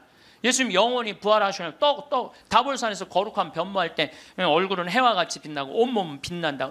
죽었던 사람들이 하늘나라에서 올라가서 본 장면 그대로 다 신약 성서에서 예수님이 다 보여주신 거야. 다 보여주신 거예요. 근데 우리는 그렇게 예수님이 보여줬는데도 다 필요 없어. 죽은 아버지가 살아 돌아와서 얘기를 해줘야 돼. 우리는 다 필요 없어. 죽은 아버지가 살아 돌아와야 돼. 다른 사람 필요 없어. 참. 그래서 쫙 떠서 가서 아내하고 딸이 있는 호텔을 딱 들어가 보니까 아내하고 딸이 얼굴에 막 페인팅을 하고 놀더래요. 근데 정작 자기는 안 슬프더래요. 떠나야 되겠구나. 그래갖고 이제 그래서 구말리라고 그러냐, 구말리. 그래서 그 죽은 사람들의 특징이 저 빛 있는 데까지 가는 여행길이 그렇게 멀게 느껴진대요. 근데 그 속도가 너무너무 빠르다는 거예요. 그래서 여러분들 우리 죽은 영혼들 잘 떠나가라고 죽으면은 마당에다가 못 떠나요. 사자밥 떠놓잖아요. 맷밥이라고 흰쌀밥 3그릇, 신발 3켤레, 국 3그릇, 그 다음에 엽전 3입 놓잖아요. 그게 뭐예요? 저승사자 둘 오니까 둘하고 죽은 본인 잘 떠나보내라고. 그리고 어디는 또 간장까지 떠놓는데요. 간장을 왜 떠놓는지 아세요? 이게 짜게 먹으면은 물 자꾸 먹히려고 중간에 서서 물 먹는다고 천천히 떠나가라고. 아니면 다시 돌아올 수도 있다. 그래서 간장도 떠놓고 된장도 떠놓는 거라는 거예요. 그래서 이거 죽은 이들을 위한 그런 것들이 너무너무 많은 거예요. 어쨌거나 하여튼 이제 이 앤더슨 C 코리아라는 의사는 나와갖고 하늘나라 딱 올라가는 순간 이 사람도 역시 신앙이 없는 사람이에요. 여러분들 내가 이 공부를 참 많이 해봤는데 하늘나라 올라갔다 온 사람들 중에 성당 안 다니는 사람, 다니는 사람 상관없대요. 상관없대요. 되게 어떤 사람들이 하늘나라에 많이 올라가냐면 이 세상 사랑하고 사람 사랑하고 아끼는 사람이 되게 올라갔다 오고 나쁜 짓 한 사람들은 다 어두운 데 갔다 온다는 거예요. 그러니까 성당 열심히 다닌다고 다 하늘나라 가는 거 아니에요. 이것도 성서에 다 나와. 마태복음 7장 21절에 뭐라고 그래? 나더러 주님 주님 한다고 다 하늘나라 가는 건 아니다. 내 말을 실천하는 사람이라야 하늘나라 간다. 그러니까 성당을 아무리 다녀도 사람 미워하고 본당 신부 미워하고 막 옆에 있는 사람 미워하면 그 사람은 성당 다녔나 마나예요. 근데 이 앤더슨 C 코리아는 착하게 살았나 봐. 하늘나라로 올라가서 그 빛을 느끼는 순간 신으로부터 오는 걸 거부할 수가 없더래요. 신으로부터 오는 걸. 완전한 평화 충만한 사랑을 느낀 거지. 그래갖고 이제 하늘나라에서 너무 행복하게 있는데 마침 뒤에서 기다리고 있던 사람이 누구냐 하면은 간호사였어. 간호사가 기다리고 있었는데 앞에 사람이 벼락을 맞아 팍 쓰러지니까 어떻게 배운 대로 심폐소생술을 시작을 한 거예요. 심폐소생술을 시주를 해갖고 살려낸 거야. 이게 육신을 살려내면 영혼이 아무리 천국에 가도 다시 돌아와야 되는데 육신으로. 그래서 세상에 돌아온 거예요. 그래서 옛날에는요 사람이 죽을 때 눈을 뜨고 주고 입을 벌리고 죽으면 눈을 감겨주고 입을 다물어 줬던 이유가 영혼이 다시 돌아오지 못하게 하려고 그렇게 다물어 줬다는 거예요. 근데 이 사람은 너무 천국에서 행복하게 있는데 이 간호사가 이 주책맞게 심폐소생술을 해서 살려낸 거야. 살아 돌아왔는데 이 앤더슨 C 코리아라는 의사는 문제는 하늘나라에서 들은 음악이 너무 아름다웠던 거야. 하늘나라 간 사람들의 특징이 뭐냐면 너무나 아름다운 음악을 들은 게 그 사람들의 특징이야. 너무 아름다운 음악을 들어서 그걸 자기가 연주하고 싶은 거야. 그래서 이 사람은 94년부터요 박사학위가 2개야. 심리학 박사에 정형외과 박사인데 이 사람은 바이엘부터 피아노를 배워요. 배워서 2002년에 음반을 발표를 해요. 내가 유튜브를 통해서 그걸 들었는데 너무너무 연주를 잘하더라고요. 이 사람은 자기 죽었다가 아니 무슨 무당이 갔다 오거나 뭐 이런 사람이 갔다 오면 무당도 무시할 건 안 되죠. 여러분들 무당도 신 내림 받은 무당은요 무시하면 안 돼요. 강신무들은요 무당 무시하면 안 돼요. 그 사람들은 뭔가 있는 거예요. 그들의 세계가 있는 거야. 이게 그냥 옛날에는 뭐 우리 교회만 나와 이게 아니야. 이제는 이게 인간한테 있는 영적인 기운은요 그 상관없는 거예요. 어쨌거나 하여튼 이 사람 연주하는 걸 들어보니까 내가 너무너무 아름답더라고. 우리 가톨릭 안에도 벼락 맞아 죽은 사람 있죠. 95년 5월 5일 콜롬비아의 글로리아라는 치과 의사가 이 논문을 쓰다가 책 찾으러 여동생하고 이 사촌 여동생하고 가다가 벼락을 맞아 죽어요. 그 사촌 여동생 그 자리에서 직사예요. 항상 신앙이 열심히 해갖고 목에 목걸이를 하는데 글리 들어가고 심장을 완전히 그냥 강탈을 해버려요. 그 자리에 죽어버려요. 그리고 이 글로리아라는 의사는 벼락을 맞았을 때 어떤 일이 벌어지느냐면 간이 다 타요. 간이 다 타고 신장도 다 타요. 난소도 다 타버려요. 난소도 다 타버리고 이 젖꼭지로 번개가 나와요. 그래갖고 이 오른쪽 젖꼭지가 날아가버려요. 젖이. 그럼 완전히 다리도 다 타고 완전히 죽은 거죠. 근데 이 여동생이 그 병원에 또 의사였어. 의사들이 죽었다. 이거 산소호흡기 뛰자. 절대 못 뛰겠다 난. 우리 언니는 죽은 게 아니다. 이 사람은 이제 영혼이 나가갖고 하늘나라 올라가갖고 천국, 연옥, 지옥 다 돌아다니는 거예요. 그리고 이 사람은 16살 때 낙태를 해요. 그러면서 하나님이 너 낙태한 거 그냥 다 보여주는 거야. 그냥 자기가 살아생전에 자기는 그냥 맨날 그냥 미용하고 막 옷 엉덩이 뭐 이런 것만 신경 쓰던 여자예요. 성당도 열심히 다니긴 했지만은 그거보다는 세상 일에 더 많은 매력을 가졌던 여의사예요. 예쁘고 그 천국, 지옥, 연옥. 근데 이제 뭐 이 사람은 하늘나라에서 이제 여행을 다 하는데 이제 살았느니 죽었느니 그러는데 일주일이 지났을 때 시골에 농부 하나가 미사 참여를 할 때 얼마나 열심히 하냐면은 주머니에 10,000페소, 5,000페소가 있을 때 10,000페소는 하느님한테 봉헌하고 5,000페소로 빵을 사서 먹는 정말로 착한 사람이에요. 여러분들 주머니에 10만 원짜리하고 10,000원짜리 있으면 여러분들 얼마짜리 낼 것 같아요? 10,000원짜리? 저는 그렇게 생각하지 않아요. 여러분들은 어떻게 해서든지 1,000원짜리 찾아서 1,000원짜리 내지 무슨 10,000원짜리를 내. 우리 천주교 신자들이 무슨 10,000원짜리를 내요. 근데 이 시골 농부는 3년 전에 완전히 가뭄, 강도를 맞아서 그나마 키우던 닭까지 없던 사람이야. 아무것도 없는데 하느님한테 10,000페소 봉헌하고 5,000페소로 빵을 사요. 근데 저도 이번에 남미에 한 달 동안 강의 갔다 왔지만은 남미 사람들은요 빵을 다 신문지에 싸서 팔아요. 그리고 그 신문지를 싸서 빵을 펼치는데 신문지에 글로리아라는 의사 기사가 떠요. 그걸 보고 이 사람 그 자리에 무릎을 꿇어요. 하느님, 이 능력 있는 의사를 만약에 돌려보내신다면 내가 성모님 성지 순례를 갈 것이고 죽은 이들을 위한 기도를 열심히 하겠다고. 그걸 하느님이 들어요. 참 신기하죠? 그 사경을 헤매는 그 글로리아라는 의사한테 하느님이 하늘나라에서 이런 얘기를 해요. 내가 너를 살려 돌려보낼 것이다. 왜 돌려보내느냐 하면은 너의 공로가 아니다. 이 시골의 농부, 너무 나를 따르고 사랑하는 이 농부가 너를 위해 간절하게 기도했기 때문에 내가 너를 살려 돌려보내는 것이다. 돌아가서 이 하늘나라에서 본 것을 증언을 해라. 예, 그리고 살려 돌려보내요. 그래서 이 글로리아라는 의사는 살아 돌아와요. 그런데 일주일이 지나고 다리를 너무 피가 안 돌기 때문에 잘라야 된다고 그러는데 이 사람은 살아 돌아와서 간도 재생이 되고 난소도 재생이 되고 신장도 재생이 되고 다리도 다 재생이 돼요. 그래갖고 애까지 또 낳아요. 정말 애를 하나 더 낳아요. 그리고 지금은 온 세계에 다니면서 자기가 벼락 맞아 죽고 난 다음에 살아 돌아와서 하늘나라 경험 얘기한 걸 다 얘기를 해주는 거예요. 여러분들 우리 죽은 이들을 위해서 기도하는 거 우리 가톨릭 교회 가장 아름다운 전통 중에 하나예요. 그거를 모든 성인의 통공을 믿는다고 그러죠. 우리가 천상, 지상, 연옥 이게 서로 연결이 되는 거예요. 저는 이렇게 본당에 초상이 나면은 연도 바치러 꼭 갔어요.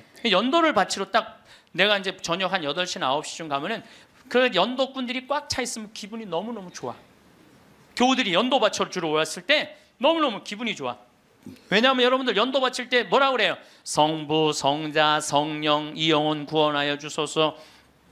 성모님, 요셉 성인 이 영혼 구원하여 주소서. 모든 천사들 이름 부르면서 이 영혼 구원하여 주소서. 베드로, 야고보, 요한, 안드레아, 베네딕토, 루시아, 아네스 이 영혼 구해달라고 계속 성인들 이름 부르면서 구원해달라고 그러잖아요.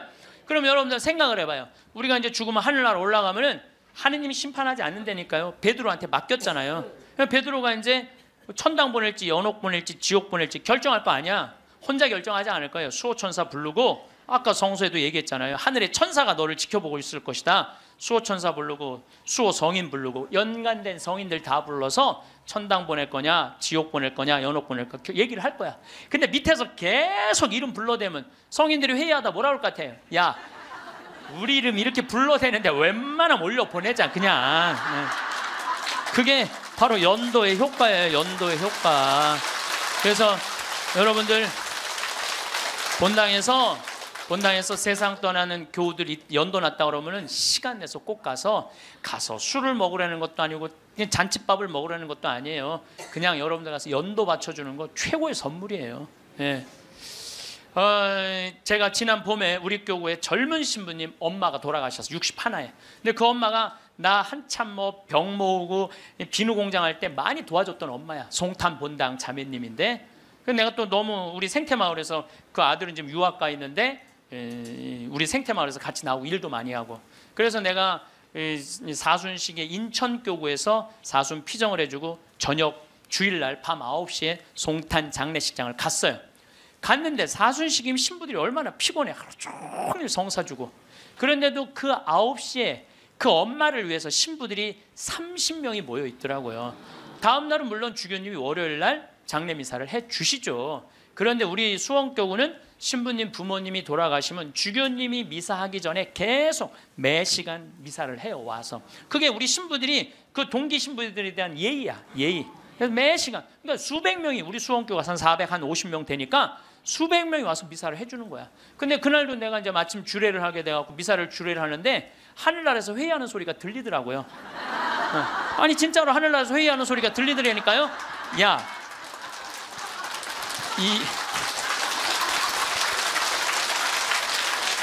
이번 분은 대단한 분인가 보다. 이거 신부들이 수백 명이 이렇게 미사를 봉헌하니 이번 분은 그냥 묻지도 따지지도 말고 올려보내라.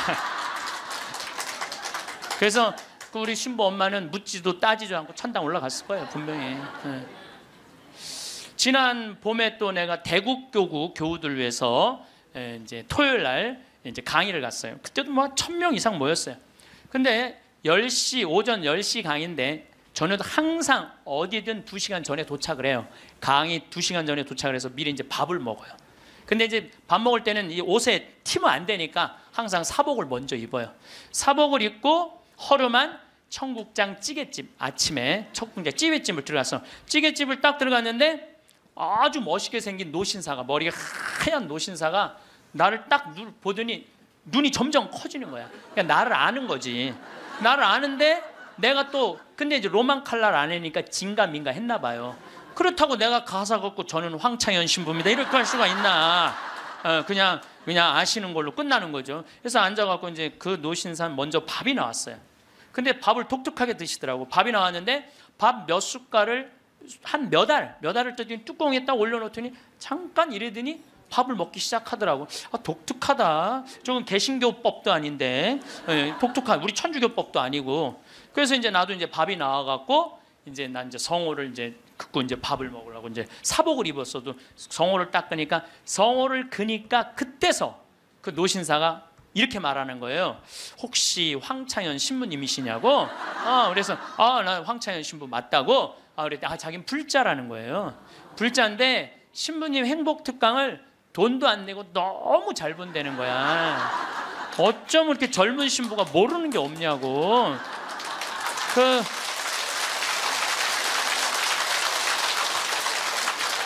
자식들한테 한 푼도 주지 말고 다 쓰고 통장에 500만 원만 남기라는 말 너무너무 공감한다고.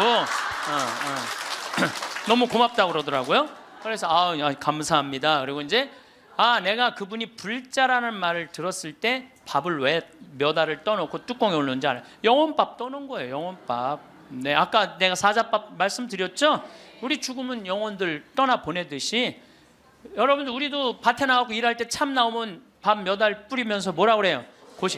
이게요. 제가 아까 얘기했지만은 이게 영혼은 천주교 신자들만의 공유물은 아니에요.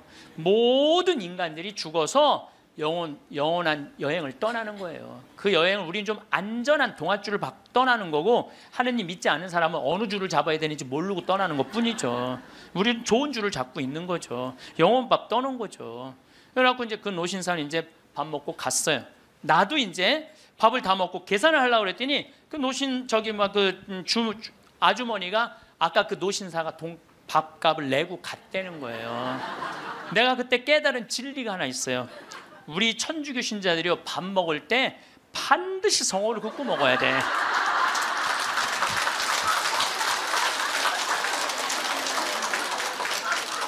그래야지 뭔가 얻어먹는 게 있는 거예요. 여러분들 성호를 거야지.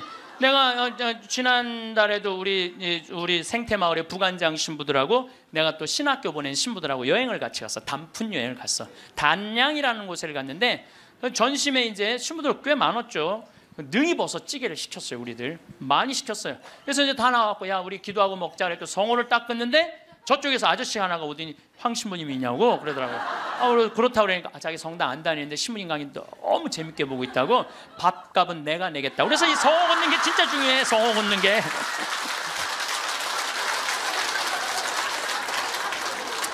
우리 천주교 신자들 영혼밥 떠나요 안 떠나요? 떠나요. 왜 안 떠나요? 여러분들 영혼밥 떠나요. 우리 식사 후 기도 때 뭐라 그래요? 전능하신 하나님 베풀어 주신 모든 은혜 감사드리나이다. 주님의 이름은 찬미를 받으소서, 이제와 영원히 받으소서. 세상을 떠난 모든 교우들이 천재자비하심으로 평화의 은식을 얻게 하소서. 이게 영어 기도문에 없어요. 내가 영어로 식사 전후 기도 하거든요. 없어요. 영어. 한국에만 있는 기도문이에요. 영혼들을 위한 기도. 참 좋은 기도문이에요. 그러니까 이게 연옥 영혼들이요, 다른 나라 사람들 천주교 신자들 밥 먹을 땐 쳐다도 안 봐. 근데 누구 밥 먹을 때만 기다려? 한국 천주교 신자들 밥 먹을 때만 기다리고 있는 거예요. 그 영혼밥 한번 얻어 먹어보려고. 근데 우리 천주교 신자들이 얼마나 못됐는 줄 알아요? 식사 전 기도는 해 그나마. 근데 식사 후 기도하는 신자가 거의 없어요. 그냥 일어나는 거야. 얼마나 영혼에서 황당하겠어요. 연옥에서. 여러분들 이제 식사 후 기도하세요. 꼭 하세요. 우리들이 항상 영혼들을 위해서 기도해야 돼. 또 묵주기도 끝에 뭐라 그래요? 예수의 우리 죄를 용서하시며 우리를 지옥불에 소구하시고 연옥 영혼을 돌보시며 가장 버림받은. 여러분들 이게 1917년 파티마 성모님이 루시아 프란치스코 히아친트한테 부탁한 거예요. 왜? 연옥 영혼들이 너무 불쌍한 영혼들이 많으니까 너희들 기도해라고. 그러니까 저는 요즘 이렇게 이 죽음 강의를 준비하면서 장례차가 지나가면은요, 천주교 신자, 개신교 신자, 불교 신자 가리지 않아요. 가리지 않고 성호 커요. 성호 걷고 하느님 저 영혼 구원해달라고 좀 기도해요. 네. 나는 도저히 이해가 안 가는 종교단체가 있어요. 우리 교회에 나와야만 구원받는다고 얘기하는. 근데 그 몇 명이냐면 14만 4천 명에 속해야만 구원받는다고. 난 이해가 안 가요. 여러분들 하느님이 그것도 2000년 역사상 대한민국의 고교회 14만 4,400만 명만 구원하려고 당신 아들 죽였겠어요? 온 인류의 하느님을 이렇게 째째하겠어요? 다 구원하고 싶어 하세요. 만약에 14만 4,400만 명만 말도 안 돼. 14만 4천 명만 구원하려고 그러면 나는 예수님 그럴 것 같아. 14만 4천 명 구하려고 하면 예수님이 이랬을 거야. 야 베드로야 네가 죽어라. 그 14만 4천 명. 예수님은요 모두를 구원하시기 위해서 십자가 지신 거예요. 그래서 하늘나라는 활짝 열려 있는 거예요. 불교에는요 4대 보살님이 있어요. 관세음보살, 지장보살, 보현보살, 문수보살이 있어요. 관세음보살은 이 세상에 자비를 베푸는 보살이에요. 그런데 지장보살님은 저 지옥에 단 한 명이라도 있으면 자기는 성불하지 않겠다고 그러는 보살님이에요. 그러니까 우리는 지옥에 가면 천국에 못 가잖아요. 근데 불교는 또 달라요, 우리하고. 그러니까 지옥의 마지막 한 명까지 구원하겠다는 게 그 보살님의 마음인 거야. 나는 그 보살님이 너무 마음에 들어. 너무 마음에 들어. 이게 난 하느님의 마음이라고 생각 들어요. 하느님의 마음.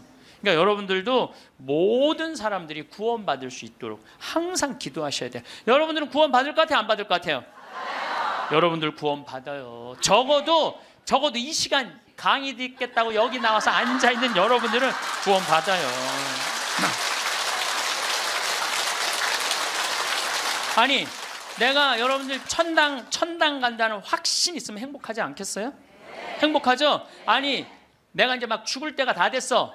근데 싹 하느님이 와갖고 한 일주일 전에 귀에다 대고 너 축하해, 너 천당이야 이렇게 얘기하면 행복할 것 같아? 안 행복할 것 같아요?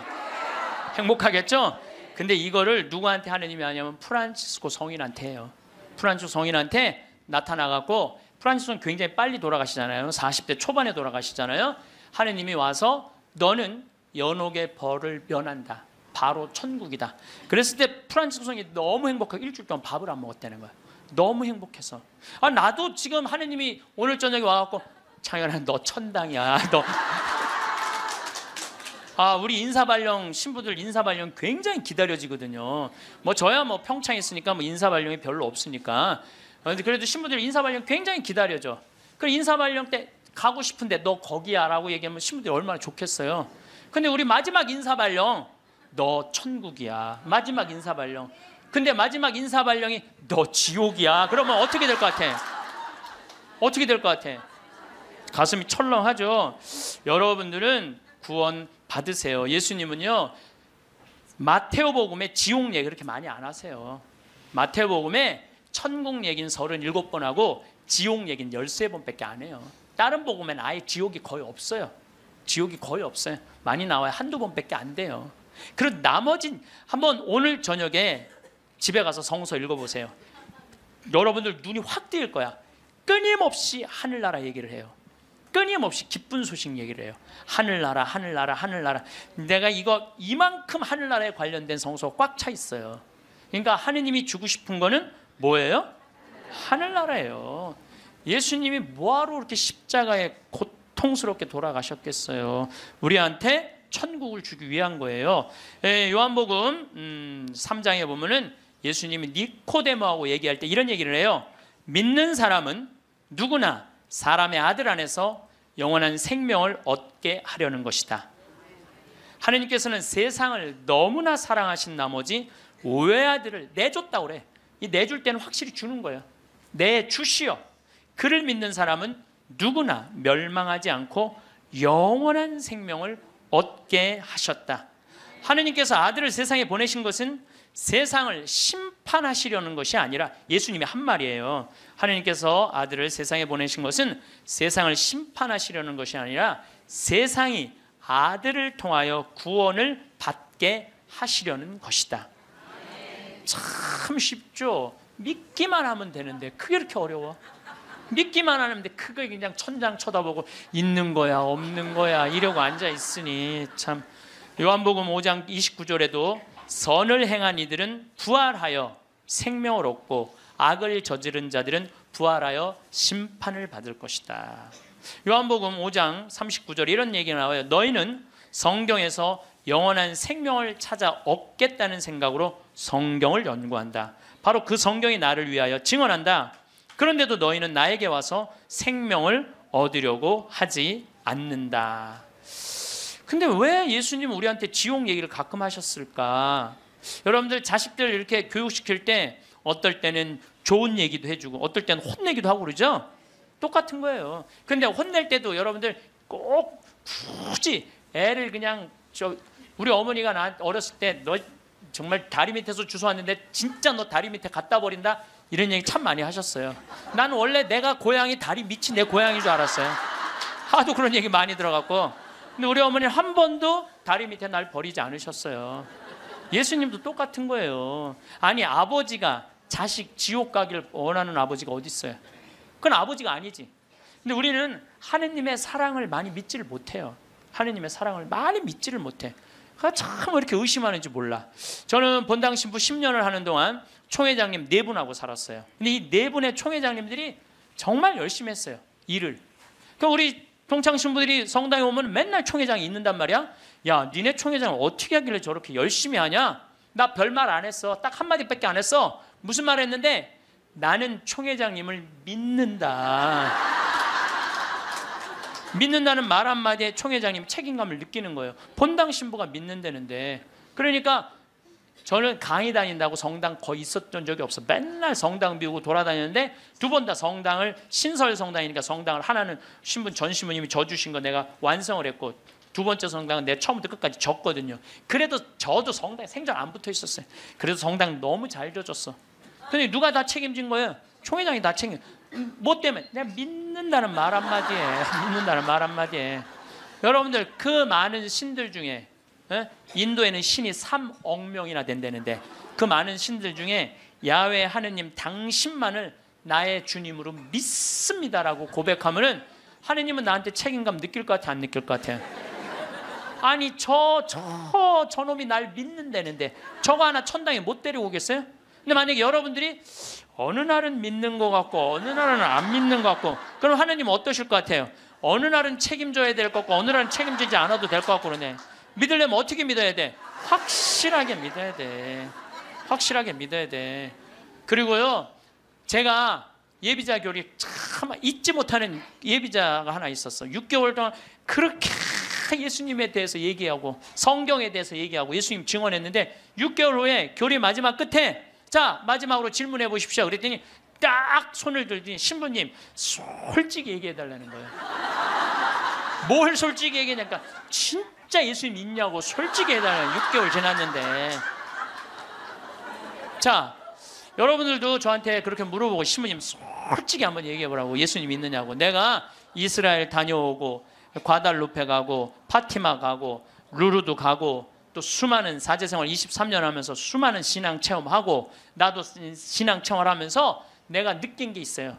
내가 확실하게 나한테 물으면 내가 얘기할게. 하느님 확실하게 살아계셔.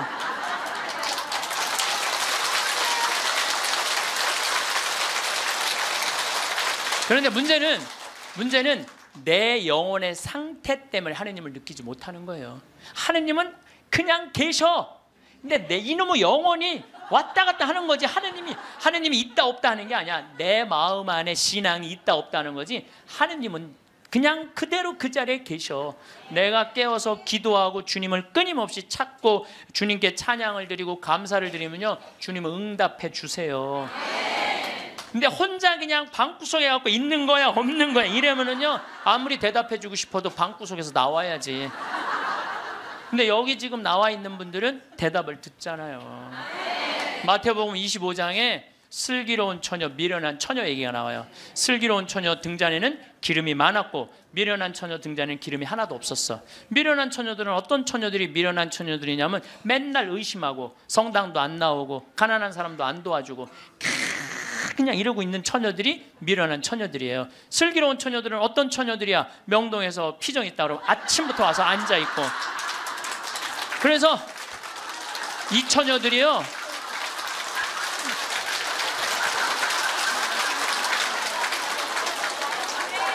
이 처녀들이 기름 종지에 기름이 많은 처녀들이에요. 여러분들이 이웃에게 복음을 선포하고 참된 삶의 길, 진리의 길을 가르쳐주는 거 기름 한 방울 모으는 일이에요. 성교에는 어느 누구도 개인이 지옥에 떨어졌다고 단정 짓지 말라는 거예요. 단정 짓지 말라. 하다못해 어떤 부인이 남편이 다리에서 뛰어내려서 죽었어. 자살을 했어. 너무 슬퍼. 매일매일 우는 거야. 내가 이건 정말 책에서 내가 읽은 거예요. 요한 마리 비안네 신부님한테 찾아간 거야. 신부님, 천주교에선 자살하면은 지옥에 간다는데 우리 남편은 그 다리에서 뛰어내려 죽었는데 어떻게 하면 좋으냐고. 근데 이 요한 마리아 비안네 신부님이 내 속을 뻥 뚫리는 얘기를 했어요. 그 신부님이 뭐라고 그랬냐면 그 부인한테 걱정하지 마라. 당신 남편 지옥 안 갔다. 무슨 소리냐. 지옥에 간다는데 그 다리 밑에서 강까지 떨어지는데 시간이 굉장히 오래 걸린다는 거예요. 떨어지는 사이에 회개를 했다는 거예요. 웃을 일이 아니에요. 아니 내가 왜 말만 하면 웃어.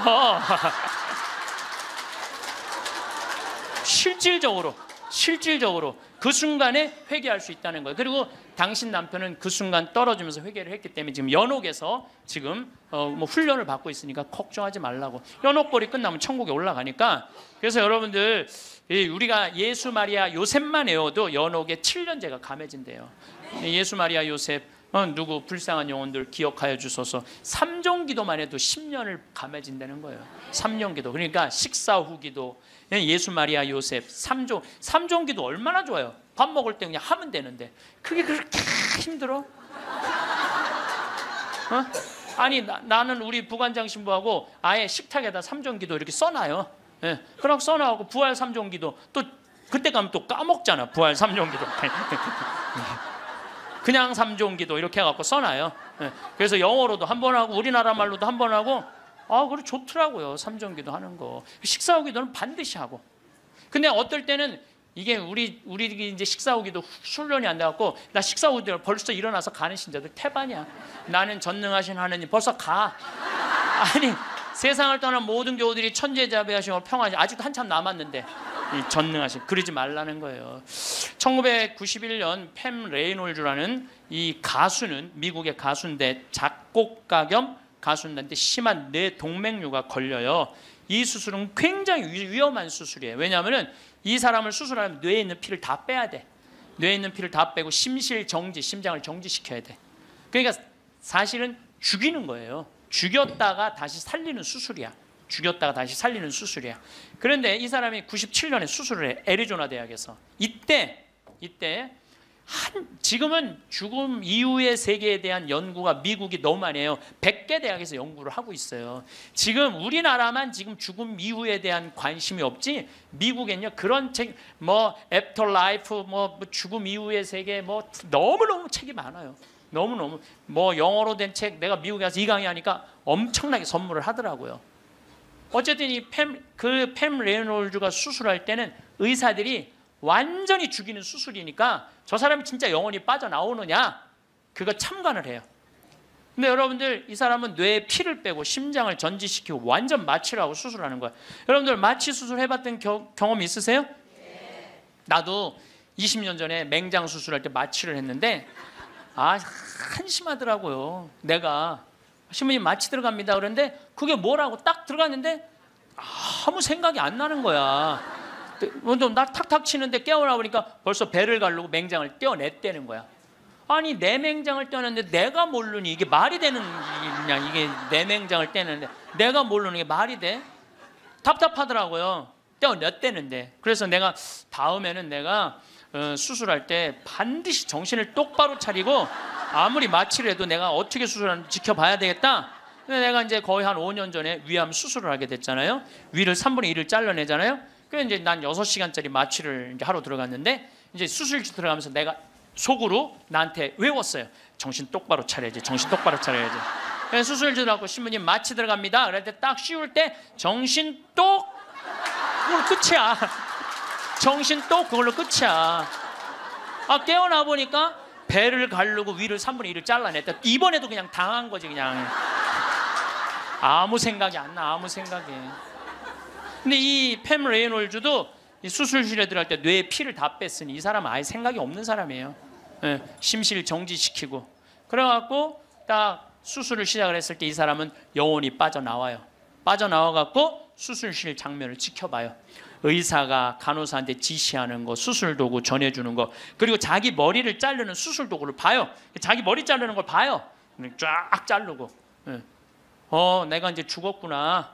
그래갖고 이 팸 레이놀즈는 건물 이제 병원 위로 올라가고 하늘나라 올라가는데 자기 할머니가 목소리가 특이했대. 하늘나라에서 막 부르더래요. 오라고. 하늘나라 올라가 보니까 자기 할머니가 있고 죽은 형제 친척들이 쫙 있더래요. 너무 아름다운 모습으로 빛을 내고. 그러니까 죽은 사람들 거의 공통적인 의견이에요. 근데 자기 기타를 가르쳐준 외삼촌이 넌 아직 키워야 되는 애도 있으니까 넌 가야 된다고. 난 가기 싫다. 이거 너무 좋다. 가라. 가기 싫다. 그러면서 실갱이를 하는데 삼촌이 확 미는데 수술이 끝난 거예요. 깬 거죠. 살아 돌아온 거죠. 근데 이 사람은 놀랍게도 참관한 의사들한테 의사들 배치를 다 얘기를 해줘요. 어떤 의사가 어느 자리에 있었고 수술 도구는 여러분들 우리들이 수술하러 들어갈 때요. 절대 수술 도구를 개봉을 안 해요. 오염될까봐, 감염될까봐. 그래갖고 의사들이 완전하게 다 방지를 하고 이 사람 마취 끝나고 난 다음에 수술 도구를 다 꺼내요. 그러니까 우리들은 수술 도구를 어떻게 생겼는지 몰라. 수술실에 들어간 사람 알아요? 몰라요? 모르죠? 근데 자기 머리 자른 거 전동기 칫솔같이 생긴 것까지 다 설명을 하는 거야. 다. 너무너무 놀라운 거죠.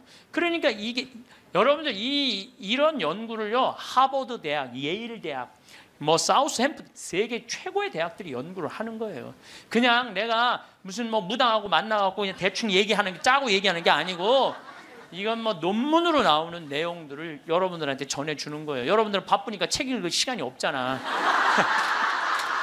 내가 대신 읽어갖고 다 지금 전해주는 거예요. 미키라는 이 미키라는 시각 장애자는 앞이 안 보이는 사람이야. 앞이 안 보이는 사람인데 이 미키는 18살, 우리나라는 20살인데 교통사고로 죽어요. 근데 이 사람은 태어나서부터 앞이 안 보이던 사람이야.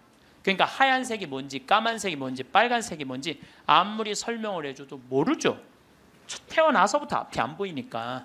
나무가 어떻게 생겼는지 뭐 설명을 해줘도 상상을 하지 꽃이 어떻게 생겼는지 알 수가 없잖아요. 근데 이 사람이 교통사고로 죽어요. 죽어서 딱 수술실에 들어갔는데 자기 몸을 처음으로 봐요. 반지를 보고 자기인 걸 알아요. 내가 저렇게 생겼구나. 머리 모양을 보고 내가 저렇게 생겼구나. 그리고 죽어서 하늘나라로 올라가는데 빨주노초 파남보를 다 보는 거야. 너무 아름다운 빨주노초, 온갖 아름다운 꽃, 새, 나무를 보는 거예요. 그러고 하늘나라에서 너무너무 행복하게 있는데 수술해서 살려낸 거야. 육신을 살려내면 돌아와야 된다고 그랬잖아요. 돌아온 거예요. 돌아왔는데도 이 사람은 어떤 거야? 역시 앞이 안 보이는 거죠. 역시 앞이 안 보이는. 근데 역시 앞이 안 보이는데도 이 사람은 모든 색깔을 너무 정확하게 설명을 하는 거예요. 모든 색깔. 나무는 어떻게 생겼고 꽃은 어떻게 생겼고. 이 미키라는 사람도 굉장히 중요한 연구 대상자가 돼요. 연구 대상. 왜냐하면 아예 시각 장애자인데 모든 색깔에 대한 설명을 너무 잘하는 거야.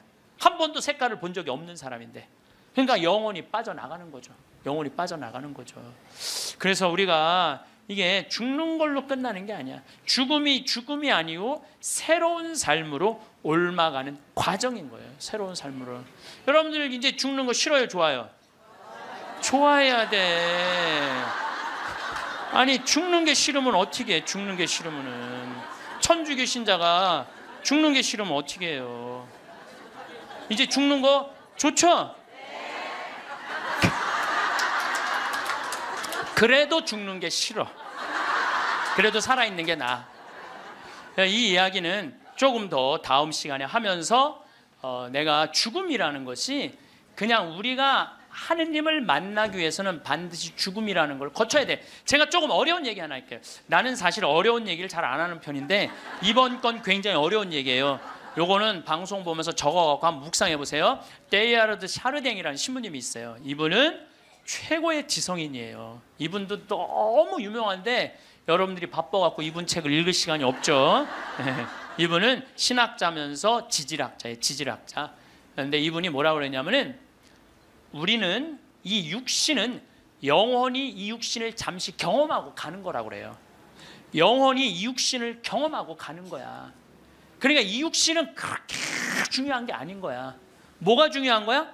영혼이 중요한 거야. 영혼이 중요한데 우린 영적인 삶을 살지 않기 때문에 그 영적인 세계에 대해서 답답한 거예요. 그러니까 너무 육신에 매달리는 거, 육신의 관계에 매달릴 때 영혼의 그 영적인 세계가 죽는 거예요. 그래서 여러분들 기도하는 시간 자주 가지시고 이런 피정 시간 자주 가지시고 그럴 때 영혼의 눈이 뜨일 때 내가 쓰고 있는 육신이 언젠가 떠나야 되는 육신이라는 걸 깨닫게 될 때 삶의 지혜는요 엄청나게 바뀔 거예요. 자, 여러분들 마침 기도로 그 유명한 천상병 시인의 귀천 하늘로 간다. 우리는 언젠가 하늘나라로 가잖아요. 그거 기도 바치겠습니다. 성부와 성자와 성령의 이름으로 아멘. 귀천 나 하늘로 돌아가리라. 새벽빛 와 닿으면 이슬 더불어 손에 손을 잡고 나 하늘로 돌아가리라. 노을빛 함께 단둘이서 길슬개서 놀다가 구름 손짓 하면은 나 하늘로 돌아가리라. 아름다운 이 세상 소풍 끝내는 날 가서 아름다웠더라고 말하리라. 영광이 성부와 성자와 성령께 성부와 성자와 성령의 이름으로 아멘. 감사합니다. 황창현 신부님의 행복특강이 어떠셨나요? 천상병 시인의 귀천이라는 시에서 마지막 구절이 참 기억에 남는데요. 아름다운 이 세상 소풍 끝내는 날 가서 아름다웠다라고 말하리라. 정말 그렇게 말할 수 있는 삶을 살아가야겠다는 마음이 들었습니다. 우리는 살아가면서 인연을 맺고 그 사람들과 인생의 시간을 보내지만 끝내는 이별의 순간을 맞이하게 됩니다. 오늘은 임종 24시간 전에 나타나는 증상을 말씀드리겠습니다. 임종 시간 예측은 어떻게 할 수 있을까요? 최근 임종을 맞이한 80명을 대상으로 말기 암 환자의 임종 전 특징을 살핀 연구를 발표했습니다. 특징은 환자 및 보호자가 호소하는 주관적 증상과 의료인에 의해 관찰되는 객관적 징후를 모두 살폈습니다.